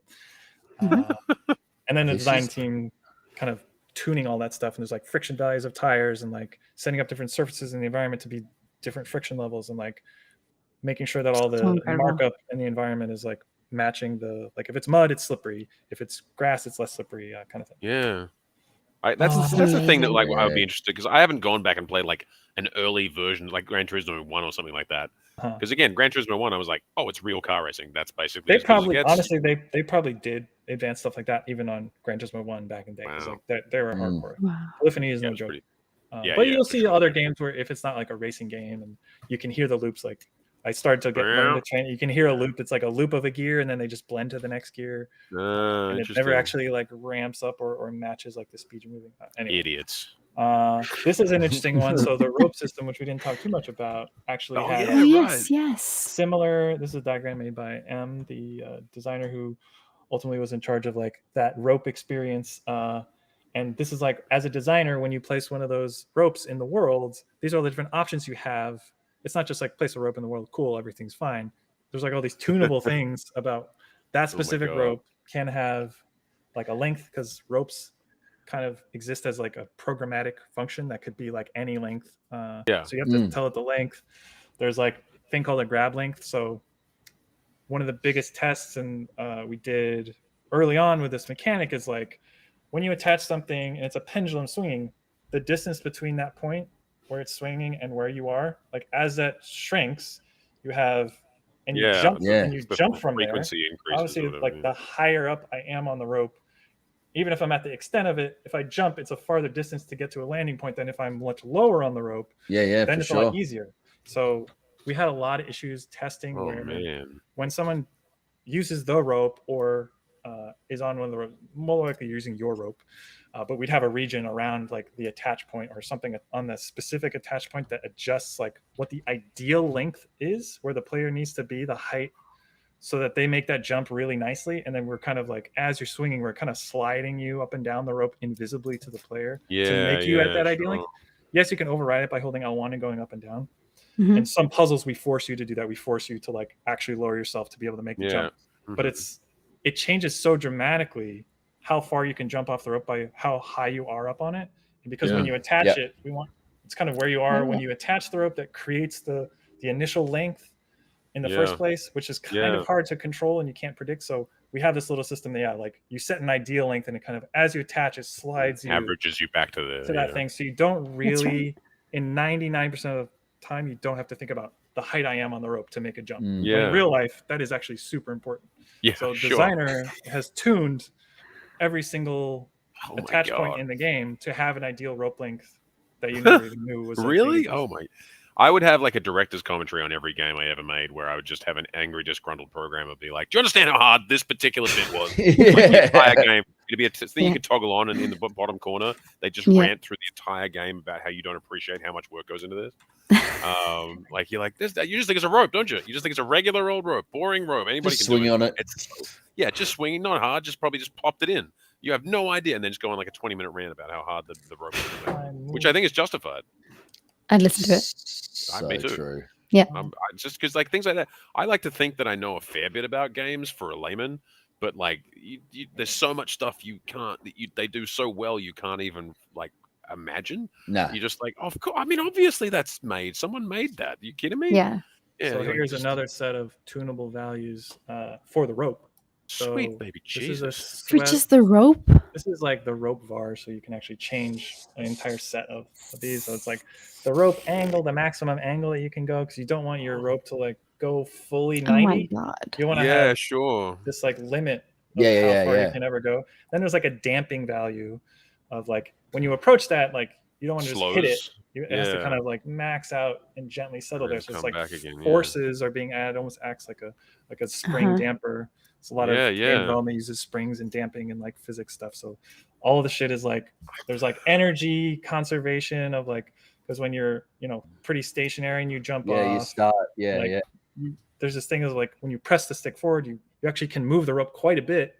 You're adding like a lot of force to make it move, but then as you're going, like it's less and less. So you're like all that stuff is tunable. It's all just a bunch of fucking numbers. Yeah, a bunch of physics. And this is why someone's entire job just to like find those numbers to make it feel good. Because I was trying to like learn HTML at college, and I was just like, oh, well, okay, so like at the slash div, that's a thing. We have to do that, and then you have to get different colors. So I have to do that. That's like BG color, and I have to think of different colors that are like 17 numbers. I don't know. It was just like that. It's just and to do that through system after system after system of like fully designed, customized things that you've made. Oh, I'm glad I'm an actor. Yes. Jesus. Walk on set. Where do I There's go? no way I can do any of that. You're like, I don't know if this should be here, and you're like, Just yeah, mate, jump cool. over that wall, Jog idiot. on, mate. Just jog on. Yeah. Oh, dope. Oh, yeah. This is the very first car that was ever made. That equivalent of like kept that. pushing the block like forward with physics impulses, and it was like the so very each wheel has its own axle. This kind is of like thing. this is actually faked. It's just the center. So like in script, we have these abilities like to raycast. It's like raycast is one of these tools where you essentially can shoot an invisible ray. When it hits a piece of collision, the game tells you where it hit and what the like angle of that surface was. A pretty common thing game engines have. Yeah, sure. We have like the ability as a designer to kind of play with those. They're used in gameplay programming all the time to like check what the world is around you and where you're hitting stuff. And essentially, it's like a very basic like shoot a ray at the ground, kind of a little bit ahead of where you currently are, to get the angle and where that ground is, and kind of move the car towards that thing, and then kind of like adjust it, and then have the wheels like just match the ground. I'm just like putting the wheels on the ground and then angling the suspension. It's like a total fake hack. Yeah, obviously. But like from this, it was like it's so cool.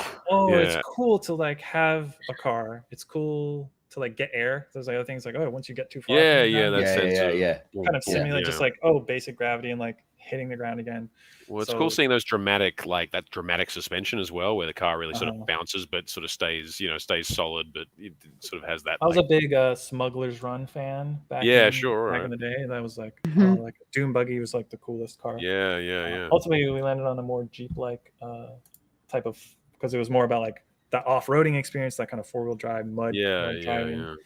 Let's see. It's more comfortable in the world too, I suppose. This has been around on Twitter and was there's sound on this. Let me mute that. You're all good. I don't think this is the big chase, right? This is the big. This is like a block mesh version of the chase sequence with kind of the real car. Oh, cool.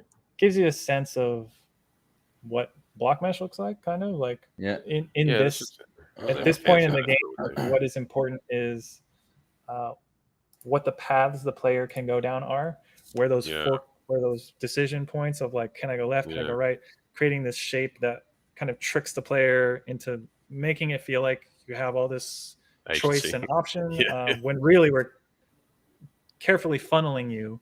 And this whole thing is like built on a hill, so there's always like a downhill option, and we reinforce that in the dialogue. How'd that go, Todd, when you did that? How was that? This just totally followed it, right? Seamless. It was it was almost pro, honestly, Liam. But I was thinking the same thing, Kurt. I was like, shit, I'm going the wrong way. Oh no, it's happening. Like you're self-discovering, which is great, because it does feel like you've got multiple options, but obviously ultimately it's going to lead down. It's incredible how free it feels versus how you obviously are clearly being funneled down a particular path, but you feel like you've got all this. It's like Mario Kart. Part of that though is like pressuring you with this enemy, this truck firing at you. And so at this stage also, it's like not only is it you're figuring out the layout of this, but it's also the technology of how do we get a truck to always be in front of you in this really complex scenario. Sure. And it's like, wow. We had to build essentially a network of roads or splines, like that the thing can fork down almost like a little separate little AI just for the truck to kind of basically follow you, tell it, I want it to be here, and it's going to find a way to get to that that doesn't. Okay, like, so it's not like it's a bunch of Cool. like if you can't see it, it just blinks out of existence and then we don't- reappears when you're on the way. didn't- Wow. Didn't want to do that. That's actually very frowned Wow. upon in our games, mostly from the sound department will tell us. Anytime you blink something out of existence and then spawn it again off screen, New file sort of thing. there's a sound. Like, what are we gonna do about the sound? Like, the sound can't just like appear from nowhere. Sound has to like ramp in. It has to be like this thing drove in from off screen. Yeah, So of course. for that yeah. reason, Yeah. they're like, so we're like, okay, we try to do it for real, and we want it to be as real as possible, and not make the player feel like, oh, they just cheated it. So that truck really is, we speed it up and slow it down, obviously. But Yeah. it has a maximum speed, and it's like it will haul ass to get there, but it's never teleporting. It's just kind of, at least for this section. And then it kind of goes away for a while, and then when it reappears. Yeah, yeah, that's different though. But yeah, totally. But that's great. Yeah, and also, I guess using that as a lure almost to sort of encourage you to go downhill and to not try to go down. Because like the thing in games is like it's hard to make the player run away from something that's behind you because you can't see it. You need to always see the thing in front of you, and then there's a thing in front of you, especially when you're not driving. It's harder when you're on foot because you want to stop and shoot at it, and like so a chase sequence is actually a really hard thing to orchestrate. Sure. How do we? And if you think about it, it's a little weird, right? If you actually think about this sequence, the truck that's trying to kill me is in front of me, and I'm driving towards it. Yeah, sure. It doesn't feel weird because it's like all of our combat sequences. Like it has cutting you off too. Yeah, you're cutting you off. Yeah, it looks like it's trying to do something active to you. We're using the damage of the player dying to divert you down a different path. So if you just try to go straight ahead, they're going to come in front of you and shoot you, and you're like, well, I'm going to die this way, so I'm going to go this way, and then they're going to try to cut you off again. So it's like a system designed to just perpetually be cutting you off in front of you, so that you have to improvise. Again, that thing of Uncharted, like making you think on your toes, always improvising and like just wily, especially in this sequence, and then ducking down a hallway that has all this stuff that explodes and like it was interesting, like figuring out what are those moments, like those highlight moments of this sequence that we can build into like and chain together. So one of them is like driving downstairs is like a cool thing. Taking the highlights of movies and like building. I remember sitting there and building like what's the ratio of flat to stairs that you can do that actually feels good, because if it's just a big straight down, it's not as fun. If it's like too much flat before it down, the car gets too much speed and it just gaps over. So like just that section of going down the stairs and constantly bouncing, it's like a couple iterations to figure out what is the right length versus drop, and then you actually have to adjust the suspension specifically for that sequence to allow for that bouncing to work, and you're kind of slowing the Jeep down a little bit during that section too. So it's like this carefully designed thing. Oh, like these big plates here where it gives you just enough. Yeah, you can like get a bit of air, and then you get another piece and another air and another. Yeah, wow. Just having the stuff destroy everywhere. The other one was like, I think you guys even mentioned it when you played it. You said it was like Bad Boys. It was like Bad Boys. Yeah. Literally my first thought. Yeah. That was the inspiration for that. It was like, was it really? Can we get onto the roofs of stuff? How do we get onto the roof of something and like kind of crash down through it? Because I was just like pulling all like the craziest like chase stuff from movies or like whatever Michael Bay movies and stuff. There was some stuff that didn't make it. Like there was some James Bond chases where the car goes up on two wheels between like a narrow. And you try. Actually prototyped doing that. Really? In the sequence to have like something that kind of like, okay, how do we get you up on two wheels? And that'd be a quick time event sort of thing. You'd have to sort of do it would be real. Like the whole thing of the sequence is like never take control away, never force anything. You're just kind of creating the environment that's most likely to have this crazy thing happen. Yeah, wow. So pointing a big ramp at rooftops and like letting you go down and then landing on top of car. Like the thing you land on is a bunch of cars and you crush the roofs in on the cars. So oh my god! You have to build like a crushable car thing that you can place at the bottom. You don't make it easy for yourself, do you? Well, this has been incredible. Honestly, it's been so enlightening having you on, Kurt. Thank you so much for coming. Yeah, dude. I have such an admiration for what you do, brother. I can't. And the patience that you have, I think. Does? Dealing with us. Just building this is, oh my God. Like, I same with Liam. I thought I knew a fair bit about game and development. I realized I know 0.04%. Like, it is unbelievable the detail that's involved in this, and all the different departments as well, and how much detail they're adding and syncing with each other. And I incredible, man. Thank you so much for your insight on this. This is mind blowing, and I know fascinating for the viewers. We've had such an amazing response having you guys on to be able to give us an insight that I've never heard of before, and I don't really know if that many people have done this before on streams where we get the developers in to get such an insight. So there you go, chat's blowing up. So thank you, man. Honestly, it's fun. We don't get to do, GDC talks are often the place where we get to show this stuff is always very like structured and form. You spend years building your freaking talk, and this was a lot more freeform, more fun to just kind of riff and like play off what you mission accomplished. Yeah. And also be able to bounce off people's questions, because these guys lived and breathed these games for 10, 15 years. So totally. Having your insight, man, is unbelievable. So thank you. Honestly, such a privilege. Cool. Someone just said that. And thank you for your time. I know we've wrapped you in for 3.5 hours here, bro. So we appreciate it. We appreciate it. Thank you. Yeah, this has been really great. You guys are awesome. I love this just this idea of inviting developers in to give those insights and stories. We're lucky to have you, man. Type of stream. So that's kind of I've loved games since I was 4 years old, so this to me is like a dream come true. So I appreciate it very much. I echo that.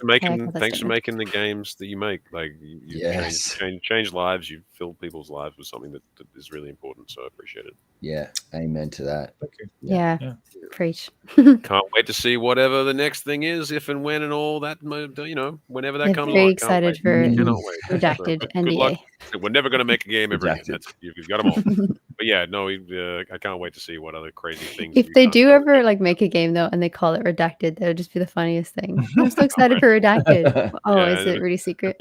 No, we're doing this thing. It's probably trademarked. There's a lot of probably is right. Titles of games, you always have to go through legal. You pick a couple, and and they're like, you hope when they do the research, it's like, this is a high risk name if we try to trademark this. Right. Stuff. But hold with us for a sec, Kurt. I'm just going to roll the outro. But thank you guys for being here, audience members. We had some great. Thank you everybody in chat as well for donating soup. I know that we didn't get around to a lot of those shout outs, but thank you all so much for that. We really greatly appreciate it. Legends. And we'll be announcing very soon who may or may not be joining us. So you've probably got a pretty good idea, but it's going to be an absolutely ballistically massive last banger, mate. Uncharted playthrough episodes. And we've got some epic guests coming in as well to finish up. So but you know where you were when Kurt came on our stream. That nothing, won't be able to compete with that. So exactly. Ready for the rest of it. All right, man. Hey, thanks so much. I'm going to roll the outro. Thanks for being here, legends. We'll see you next week. Thanks, everybody.